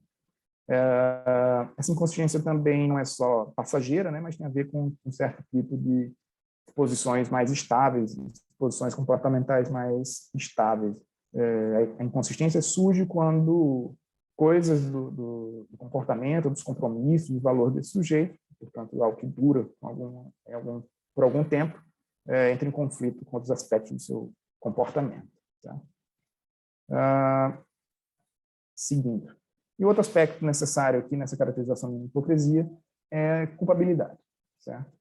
Essa inconsistência, por si só, não caracteriza hipocrisia. De fato, essa inconsistência, por si só, pode ser equiparada a decoro, por exemplo, e inscrição, mas hipocrisia só se torna um tipo de ofensa moral quando nessa inconsistência a gente encontra algum tipo moralmente problemático. Tá? E, em particular, o foco da discussão tem algo na reprovação que esses sujeitos fazem, aqueles 4 casos fazem, que torna a própria reprovação deles para outras pessoas moralmente reprovável. Tem algo do julgamento desses sujeitos que faz com esse julgamento em si seja moralmente reprovável, certo? Minha caracterização mínima de hipocrisia aqui é essa. A situação é uma instância de hipocrisia, se contém uma forma de reprovação moral que é inconsistente com outros aspectos das atitudes, comportamentos duradouros do sujeito, e essa reprovação é ela mesma moralmente culpável, certo? E aí, com essa caracterização aqui, eu capturo o tipo de casos que eu estou interessado, pelo menos eu gostaria que fosse suficiente para isso, que são julgamentos hipócritas, certo? E aí, agora eu tento passar para a minha tese principal, que é essa categoria de coisas aqui, julgamentos hipócritas, de fato, ela é heterogênea, tem pelo menos 2 tipos de julgamentos hipócritas em jogo, certo? E um desses julgamentos está muito mais relacionado com falhas de um tipo epistêmico do que de um tipo moral. E é claro, como eu anunciei aqui, eu estou fazendo uma abordagem, né, baseada em caráter. Então, tem a ver, essas falhas estão relacionadas ao caráter intelectual desse sujeito, certo? Não são falhas intelectuais ou falhas epistêmicas ocasionais. Estão relacionadas a falhas que caracterizam quem essas pessoas são, caracteriza o caráter dessas pessoas, né, enquanto agentes intelectuais. Seguindo, deixa eu só checar. Tá. Mais ou menos 10, 15 minutos. O que é que torna a hipocrisia exatamente culpável? O que é que há de ofensivo ou moralmente grave em hipocrisia? Eu já mencionei que é uma literatura recente que trata disso, e é que eu vou passar muito rapidinho sobre essa abordagem, embora ela merecesse muito mais atenção, é uma explicação tanto sofisticada, mas essa ideia comum, recentemente, pelo menos entre esses autores, apesar de divergências internas aqui, mas há uma certa concordância de que o problema do hipócrita, ou do julgamento hipócrita, está em descumprir uma certa posição você deve estar para poder culpar alguém. Existe algo como a posição de culpar, position to blame, ou standing to blame, que é constituída por certas condições, e uma dessas condições é uma condição de não hipocrisia. Você só pode culpar alguém se você mesmo não for culpado por aquilo que você está tentando culpar aquela outra pessoa. Algo mais ou menos nessa linha, certo? Então, há uma certa concordância entre os autores aqui sobre uma certa condição de não hipocrisia para que você possa moralmente reprovar outra pessoa. E a ideia do Wallace, por exemplo, 2010, é que existe o princípio de igualdade entre pessoas, que é um dos próprios princípios constitutivos da moralidade, nela mesma, e quando um hipócrita ou alguém viola a condição de não hipocrisia e reprova alguém moralmente por algo que ela mesma é culpada, ela está se colocando acima de outras pessoas. Ela considera seus interesses de fugir de críticas morais, de permanecer imune a críticas morais, mais importantes do que o mesmo interesse de outras pessoas. Fazendo isso, ele está violando um princípio muito básico e constitutivo da própria moralidade, que é o princípio de igualdade entre pessoas. Essa é a posição do Wallace, que é basicamente uma explicação em termos de um princípio. O problema da hipocrisia, ou a explicação da natureza moral da hipocrisia, é a violação de um princípio. E o Wallace pensa em hipocrisia como um caso de ofensa moral, né? É algo que envolve um tipo de censura moral significativo, certo? Eu acho a posição do Wallace, na verdade, muito sofisticada. Eu gosto de ler o Wallace de uma forma geral, mas eu acho que ela é limitada em um sentido, pelo menos, que é o fato dela colocar muito pouca ênfase no aspecto do caráter do agente hipócrita. Talvez simplesmente não seja o foco dele. Mas eu acho que há algumas coisas importantes na análise do foco, na análise do caráter do agente hipócrita, que explicam, ajudam a entender, inclusive, dimensões ou aspectos de culpabilidade relacionados a hipocrisia, e que ficam de fora dessa explicação, basicamente em termos da violação do princípio da igualdade das pessoas. E, de fato, se a gente olhar a etimologia de novo, se a gente olhar a etimologia do termo, a hipocrisia é tradicionalmente relacionada a uma questão de caráter.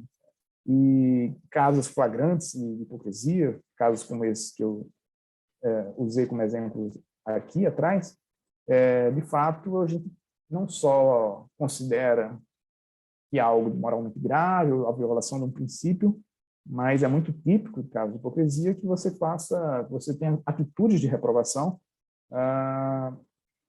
que miram o agente. Nós pensamos pior de uma pessoa quando ela é culpada de hipocrisia. Pensamos nelas em termos de pessoas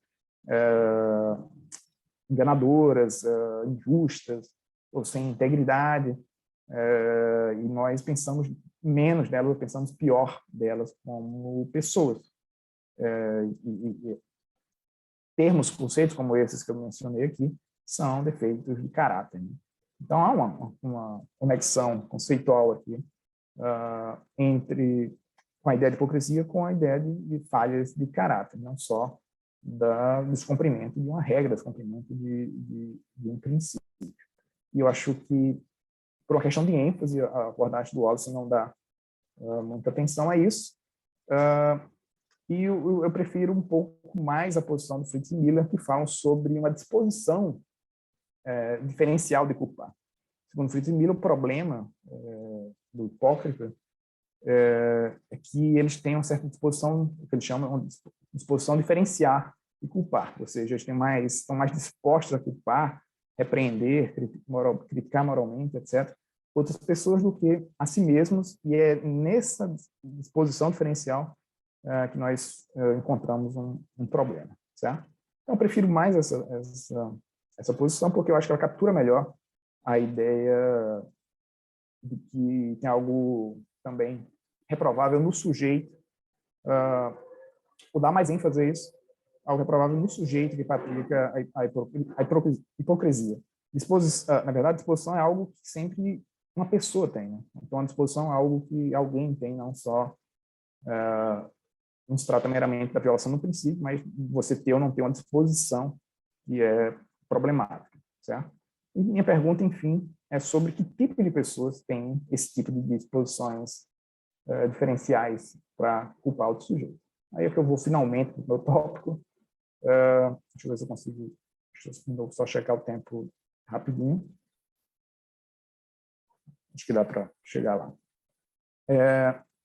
Minha pergunta, de novo, só para dar um destaque, é essa aqui, a pergunta mais importante nesse momento.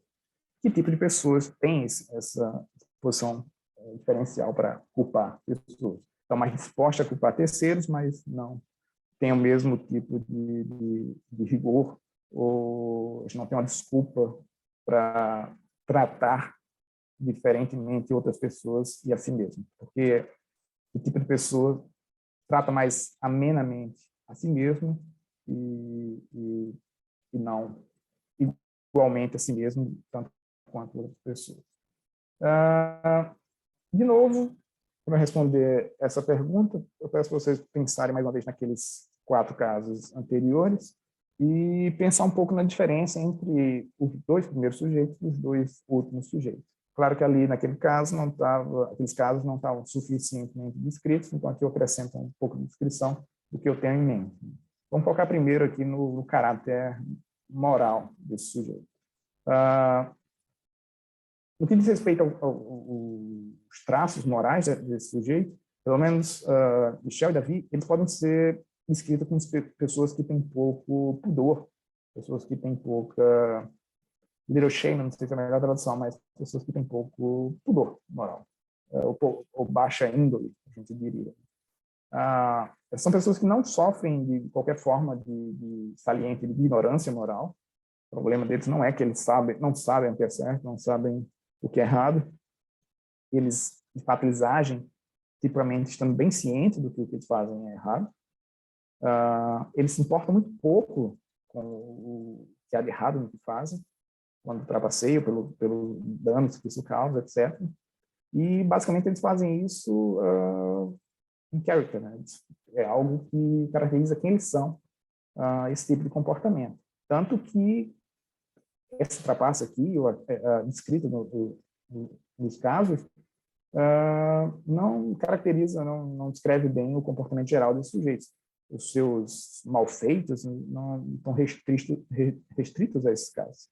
Eles trapaceiam em outras situações, pelo menos quando é benéfico o suficiente para eles, ele tem uma certa inclinação, certa tendência a fazer isso, né?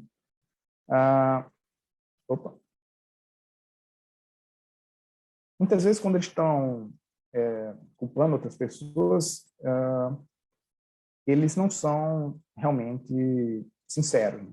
Eles estão fazendo isso por uma questão de encenação, para manter a imagem de que eles são pessoas justas, são pessoas honestas, eles têm medo da repreensão social aqui.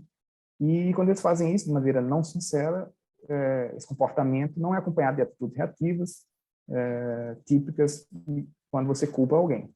Mas em alguns casos eles até apresentam essas atitudes reativas, eles reprovam outras pessoas, e essa reprovação não é só verbal, mas é acompanhada de emoções negativas, como desprezo ou desdém, mas tipicamente quando isso ocorre, essas emoções são motivadas por outros aspectos negativos ou outros traços negativos que essas pessoas possuem, como crueldade, arrogância, injustiça. Quando a reprovação que elas apresentam em situações de hipocrisia é acompanhada de sentimentos como desprezo ou desdém, esse tipo de atitude reativa, na verdade, é motivada por outros traços morais negativos que explicam essas atitudes. Mas, por outro lado, pessoas como Júlia e Luiz, assim como eu concebi os casos, não são pessoas que nós descreveríamos como más pessoas, né?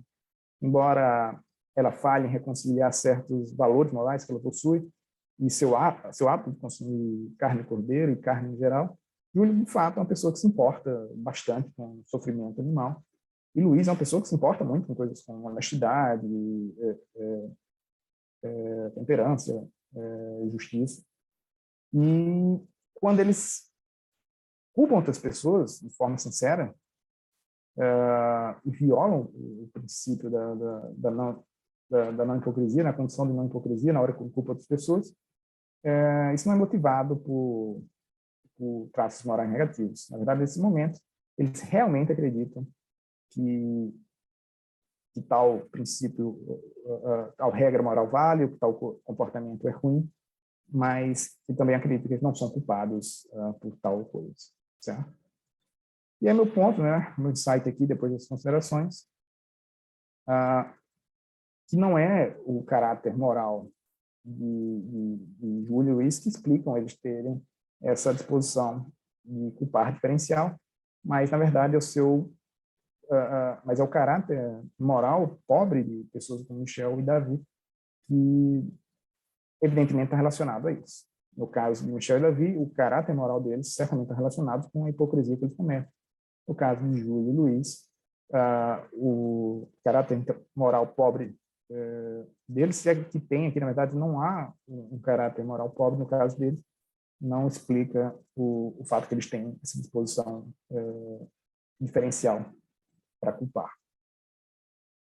Essa explicação sobre por que pessoas como Júlio e Luiz têm essa disposição, na verdade, essa é uma parte já central da minha tese, está no seu caráter intelectual. Embora Luiz e Júlio não sejam pessoas ruins, sua hipocrisia também está relacionada aos traços negativos de personalidade, mas de um tipo intelectual. Então, como eu concebi os casos, Luiz e Júlia são pessoas que não refletem muito sobre seus valores, suas ideias morais, ou suas atitudes morais. Eles não refletem isso e, mais importantemente, têm muito pouca disposição para fazer isso. Eles não são pessoas que nós descreveríamos como sendo conscienciosas. Quando Luiz e Júlia se encontram em situações em que essas inconsistências são mais salientes, e começam a ser desconfortáveis, eles tendem a se acovardar na fase do desconforto cognitivo e fugir dessa situação, entre aspas. Ou eles mudam de assunto, quando estão numa conversação relevante, eles simplesmente tentam resolver o desconforto com raciocínio enviesado, com raciocínio negligente, falta de rigor e coisas do tipo. Então, se você perguntar a alguém como Júlia, por que você comeu carne de cordeiro hoje de manhã, se você tem um problema com isso? Não fui eu que matei. Como se não houvesse qualquer conexão entre ela mandar matar e a morte do cordeiro. O Luiz diria, não, eu menti naquele caso só por causa dessa situação aqui, só por isso e por isso. Ele sempre tem uma justificação um tanto enviesada, alcançada por um processo que não é exatamente racional, mas de racionalização, quando a gente demanda razões desse sujeito. Então, eles apresentam razões para o que eles fazem. Só para que você saiba, desculpa interromper, só para que você saiba, nós estamos aqui em 41 minutos. Certo. Então, já também. Obrigado. Então, eles apresentam razões para o que eles fazem, mas eles fazem isso tipicamente por um resultado de racionalização e não por uma deliberação propriamente, certo? E, de novo, esse estilo de pensamentos aqui pobres são algo que caracterizam quem esses agentes são de uma forma geral, especialmente nos contextos morais. Esses aspectos do caráter intelectual deles aparecem. E, então, em resumo, Michel e Davi são pessoas que nós descreveríamos como tendo caráter intelectual pobre, certo? Aliás, desculpa, Michel e Davi não são pessoas que nós deveríamos ter um caráter intelectual pobre, mas no caso de Júlio e Luiz, não só eles têm esse caráter intelectual pobre, mas certamente está relacionado, no mínimo, parte da explicação sobre por que eles têm essa disposição diferencial de culpar.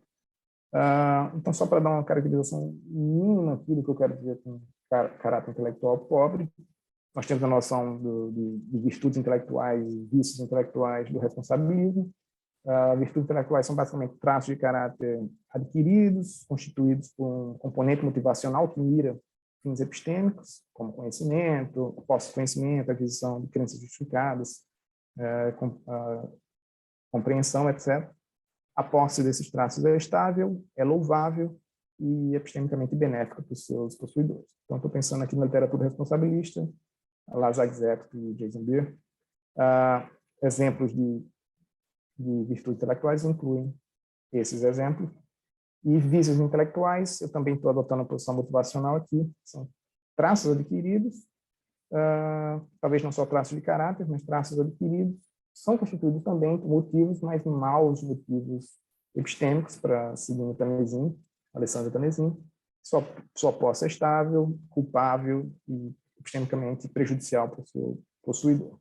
Exemplos incluem mente fechada, arrogância, malevolência epistêmica, fatalismo, vaidade, entre outros. Então, eu quero dizer que pessoas com caráter intelectual pobre são pessoas que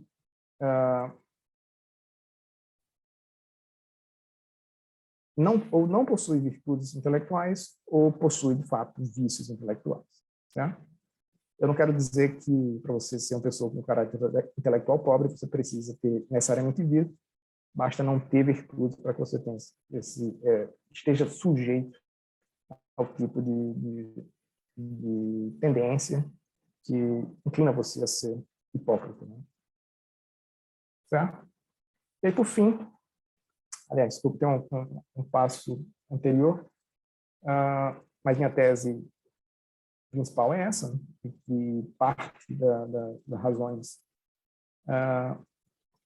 a razão por que alguns agentes possuem aquela disposição problemática é o seu caráter intelectual pobre. E se esse é o caso, então a gente pode falar pelo menos dois grupos diferentes de hipócritas aqui. Eu não tenho um bom termo para esses dois grupos, me perdoem. A gente pode falar de N hipócritas ou E hipócritas, só para falar sobre a causa da disposição diferencial problemática de sujeitos diferentes. Certo? E aí, há alguma literatura que fala sobre esses tipos de hipócritas, ou um segundo tipo de hipócrita. A própria Zagzebski antecipa essa possibilidade aqui, estamos falando sobre hipócritas que cometem auto-engano. Certo? E a explicação mais detalhada, eu acho que eu não vou ter tempo para isso, mas uma explicação aqui, por hora, superficial, sobre por que, e apressada sobre por que pessoas com caráter intelectual pobre apresentam essa disposição, e mais ou menos, segue mais ou menos esses passos. São muitos passos, mas eu acho que são todas trivialidades aqui, no fim das contas. Primeiro, que há inconsistência entre os estados avaliativos de alguém, com seus compromissos, os valores, suas inclinações, etc., e seus estados volitacionais é algo desconfortável, quando o que você valoriza, o que você deseja, não é consistente, isso é uma situação de desconforto. Desconforto demanda fechamento cognitivo, você quer chegar a uma conclusão que resolva esse desconforto, essa inconsistência. Para você integrar racionalmente os seus estados avaliativos e de desejo, é algo que demanda reflexão racional e avaliação racional apropriada. Fazer tal coisa, fazer essa integração racional é algo muito demandante cognitivamente, é algo que é difícil de ser alcançado de fato, integridade não é uma qualidade muito abundante. Quanto mais claros são os estados avaliativos de alguém para ele mesmo, mais desconfortável se torna a situação quando ele tem estados volitacionais contraditórios. Raciocínio motivado, cognição motivada pode levar alguém para crenças morais de auto-engano, e pessoas com caráter intelectual pobres são pessoas mais estavelmente suscetíveis a crenças morais de auto-engano, certo? Então, essa é uma explicação superficial e apressada, desculpa, não vou seguir, sobre por que agentes com pobre caráter intelectual demonstram esse tipo de disposição. Eu tenho uma tese também sobre o tipo de responsabilidade que está envolvida nesse tipo de hipocrisia particular que eu estou tentando chamar a atenção, ou hipócritas que são hipócritas por causa de falhas de seu caráter intelectual, pobreza de caráter intelectual, mas isso fica para outra ocasião. Se eu puder ouvir críticas que sejam que me ajudem a avançar com o assunto, já está de outro tamanho, eu encerro por aqui. Perfeito, Arthur, muito obrigado. Questões, questions. Does anybody have a question already? Alguma questão a fazer, a levantar? Samara, por favor. Português? Pode ser? Tá bom. Acho que sim, fica à vontade. Obrigada pela apresentação, Arthur. Gostei bastante. Só vou ser sincera, achei essa sua colocar caráter intelectual pobre um pouco pesado. Não sei, para mim. Desculpa, mas parece que quando você falava que o termo de hipocrisia estava vago, para mim, você parece que deixou bem claro e não ficou vago. Para mim, parece ser mais vago o termo caráter aí, porque, não sei,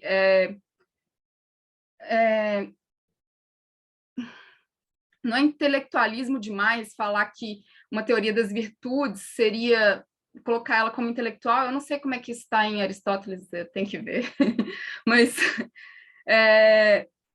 todas as pessoas, todas possuem caráter, obviamente, e parece difícil você poder rotular que ele cristalizar um caráter, sabe? Como se pudesse colocar um rótulo assim, tal caráter é isso. Não sei, porque parece que para mim todas as pessoas podem ter essas disposições para as virtudes quanto para os vícios aí que você está colocando. Você não acha que isso é um problema para sua tese? Talvez deixar os termos mais fluidos, assim, e usar menos termos assim, igual esse. Eu, para mim, não usaria caráter intelectual pobre, porque o que seria um caráter intelectual rico? Não sei em que sentido. É isso, Arthur. Obrigada. Obrigado, Sam. Bom, depende um pouco do background teórico aqui que a gente esteja adotando, né? Eu estou muito influenciado por essa literatura Epistemologia das virtudes e ética das virtudes, embora eu não pesquise o suficiente nessa outra literatura de ética das virtudes, mas mesmo framework teórico, né, basicamente, estou um pouco já inclinado a aceitar. Então, não tenho muita dificuldade em pensar em termos de caráter admiráveis ou não. Eu concordo que é vago, que o conceito não, que é um pouco problemático em termos de clareza, a gente não tem uma boa definição sobre quem tem um caráter rico, quem tem um caráter pobre, mas eu também não acho que seja uma dificuldade intransponível. E a ideia de traços aqui também não acho que seja problemática, eu acho que ela é muito bem aceita na psicologia. Você tem certas características que são mais estáveis. E algumas dessas características têm a ver com textos práticos, somente, ou não tem qualquer relação direta com textos morais, com textos intelectuais, mas algumas outras características pessoais você pode cultivar, ou adquirir, talvez até sem cultivo, mas que é adquirido e tem um papel importante em explicar quem você tem uma relação direta com contextos morais e outros têm relações diretas com contextos intelectuais. E justamente essa literatura, eu acho que tem feito um trabalho razoável de esclarecer um pouquinho quais são alguns desses traços que tornam você um bom agente intelectual, um bom agente moral. De novo, é um tanto vago, que é que torna alguém efetivamente um bom agente intelectual, quantas virtudes você tem que ter, quais virtudes você tem que ter, são a dificuldade intrínseca à abordagem. Mas, de novo, se você não tem virtudes nenhuma, isso não torna você... Não acho muito forte chamar isso. Talvez a palavra tenha uma palavra melhor, aceite sugestões, mas, inclusive, não sou eu que estou inaugurando o termo. É um tanto comum, na verdade, né? Sim, vai ver, eu que não estou familiarizada com o termo. Peço ignorância. Pode ser. O caráter pobre aqui quer dizer somente que você não tem virtudes num nível significativo. Há uma vagueza aqui, mas você não tem virtudes a nível significativo. Então, você está aquém do que poderia ser em termos de um caráter intelectual ou um caráter moral.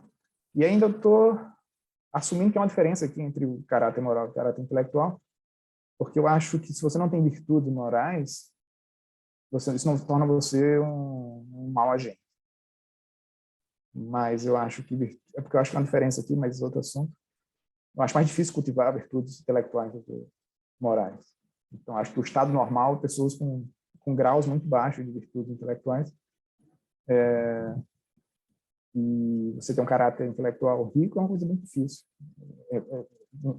Demanda muito cultivo.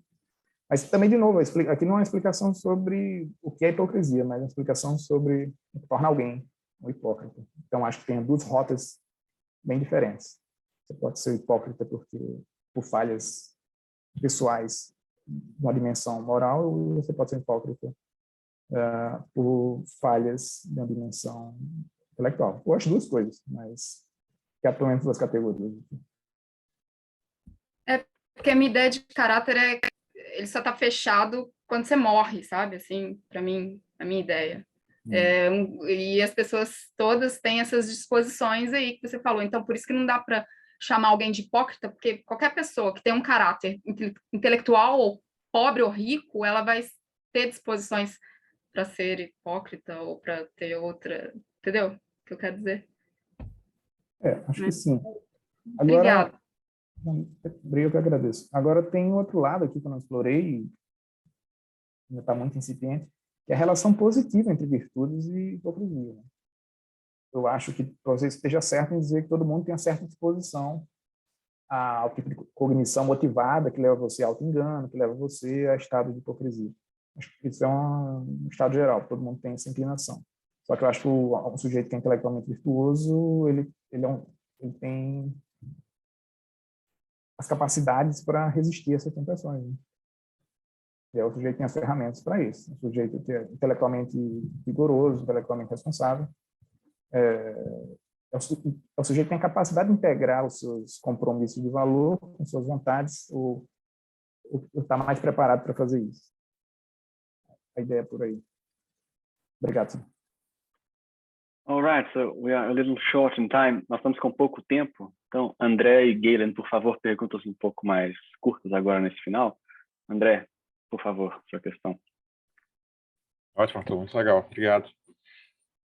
Eu vou fazer uma pergunta rápida aqui, só para identificar melhor as virtudes e os vícios. Se eu tenho um caso que é um pouco diferente do seu, que são dois julgamentos incongruentes, mas se eu tenho um caso de uma pessoa que pode ser o caso lá das pessoas que amam os seus pets, mas que comem carne, etc. Se eu tenho um caso em que uma pessoa... acho que esse caso não vai dar certo, mas imagina um caso em que uma pessoa... a disposição dela para julgar o seu próprio comportamento seria uma disposição de reprovação do seu próprio comportamento.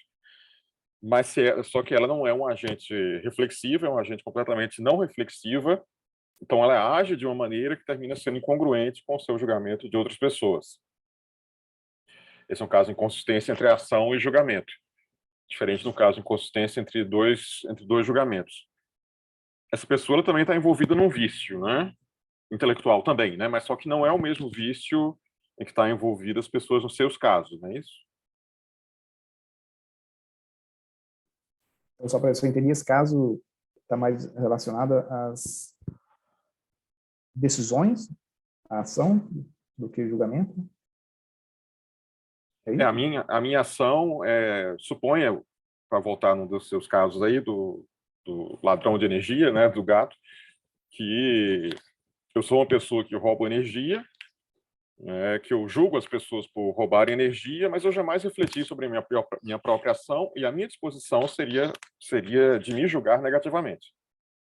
Mas só que eu simplesmente não tenho nenhuma tendência a me auto-julgar, não tenho essa capacidade de reflexão. Mas não há incongruência, não há... Mas as minhas ações, elas não condizem com o que seria o meu próprio julgamento acerca de mim mesmo. Mas esse sujeito também ele não está julgando terceiros, né?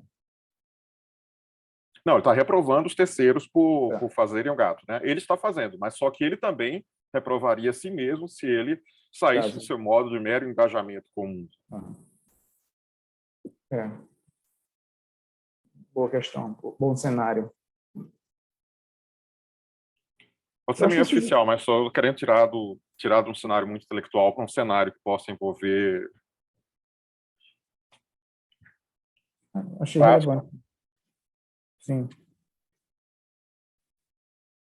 Eu acho que ele, no mínimo, sofre de autoconhecimento, mas não que essa falha seja necessariamente originada de um vício, um produto de um vício.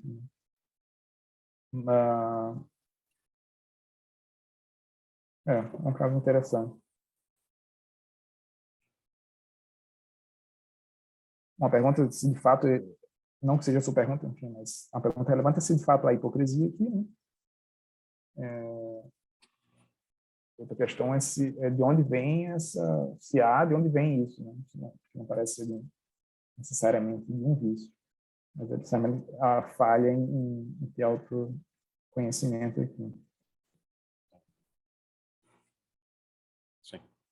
Um ponto, mas eu acho que talvez a resposta é que esse caso não seria categorizado como um caso de hipocrisia, simplesmente.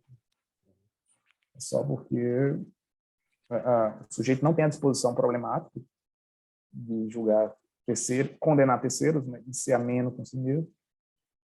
Não tem, de fato, essa disposição, ele só não faz por... Também não sei qual é a melhor explicação sobre por que ele não faz. Pode ser um caso de acrasia no final, né? Pode ser um caso de acrasia, talvez, no final das contas. Pode ser, meramente preguiça intelectual, né? Não que eu não quero dizer que isso é um vício, né? É meio difícil caracterizar a preguiça como um vício aqui nesse sentido Tanezinho, que tem um componente motivacional. Pode ser. Mas eu acho simplesmente, em primeira impressão, que não seria um caso de hipocrisia. Mas é um caso interessante. Obrigado. Pensar um pouco nele.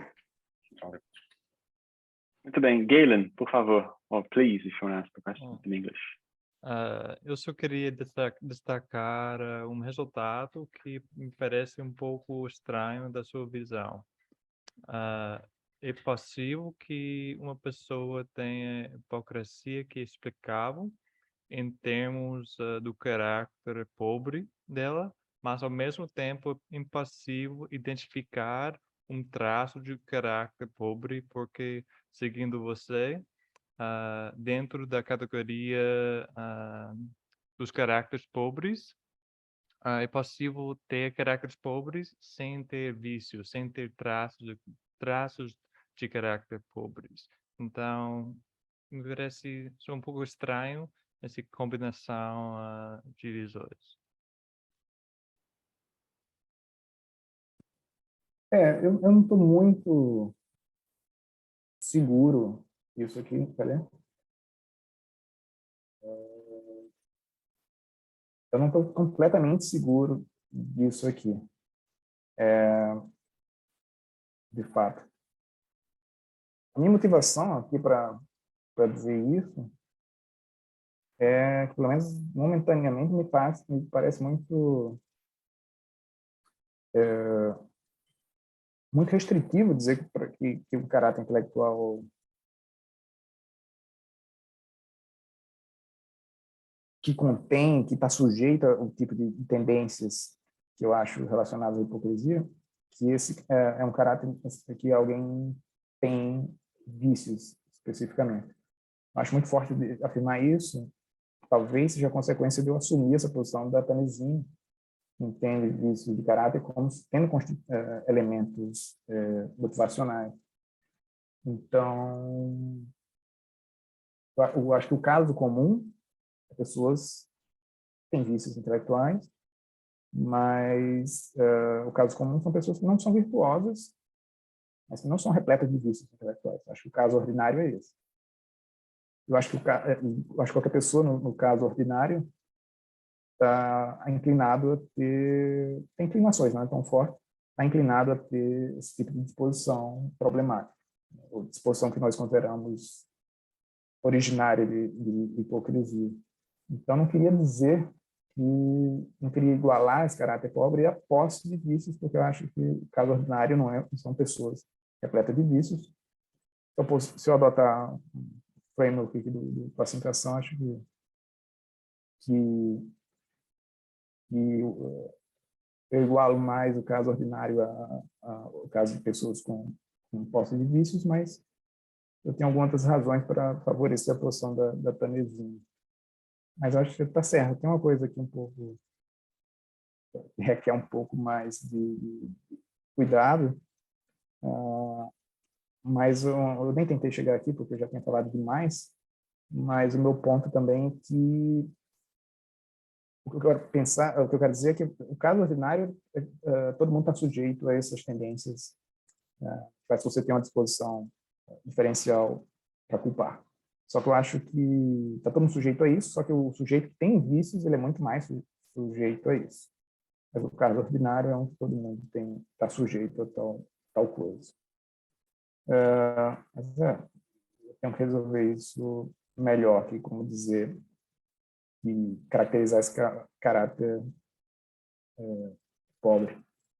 Mas eu acho muito forçoso dizer que um caráter intelectual pobre necessariamente é um que está repleto de vícios. Eu não acho que vícios também seja tão... Virtudes são difíceis de ser adquiridas, mas acho que vícios no sentido da Tanezinho, que constituem elementos motivacionais, não acho que sejam tão abundantes assim também. Mas posso estar enganado, claro. Obrigado, Galen. All right. Arthur, muito obrigado. Então, I'll switch back to English now so we can conclude our workshop. I want to thank everybody who participated, speakers, obviously, for accepting and contributing to our workshop, participants in general, the audience, everybody who organized this together with me, but Arthur, especially Galen. And it was great. And hopefully we all learned a lot. Everybody else learned as much as I did. I'll stop recording now. And these recordings will be available at our YouTube channel, I think tomorrow or in 2 days' time at least.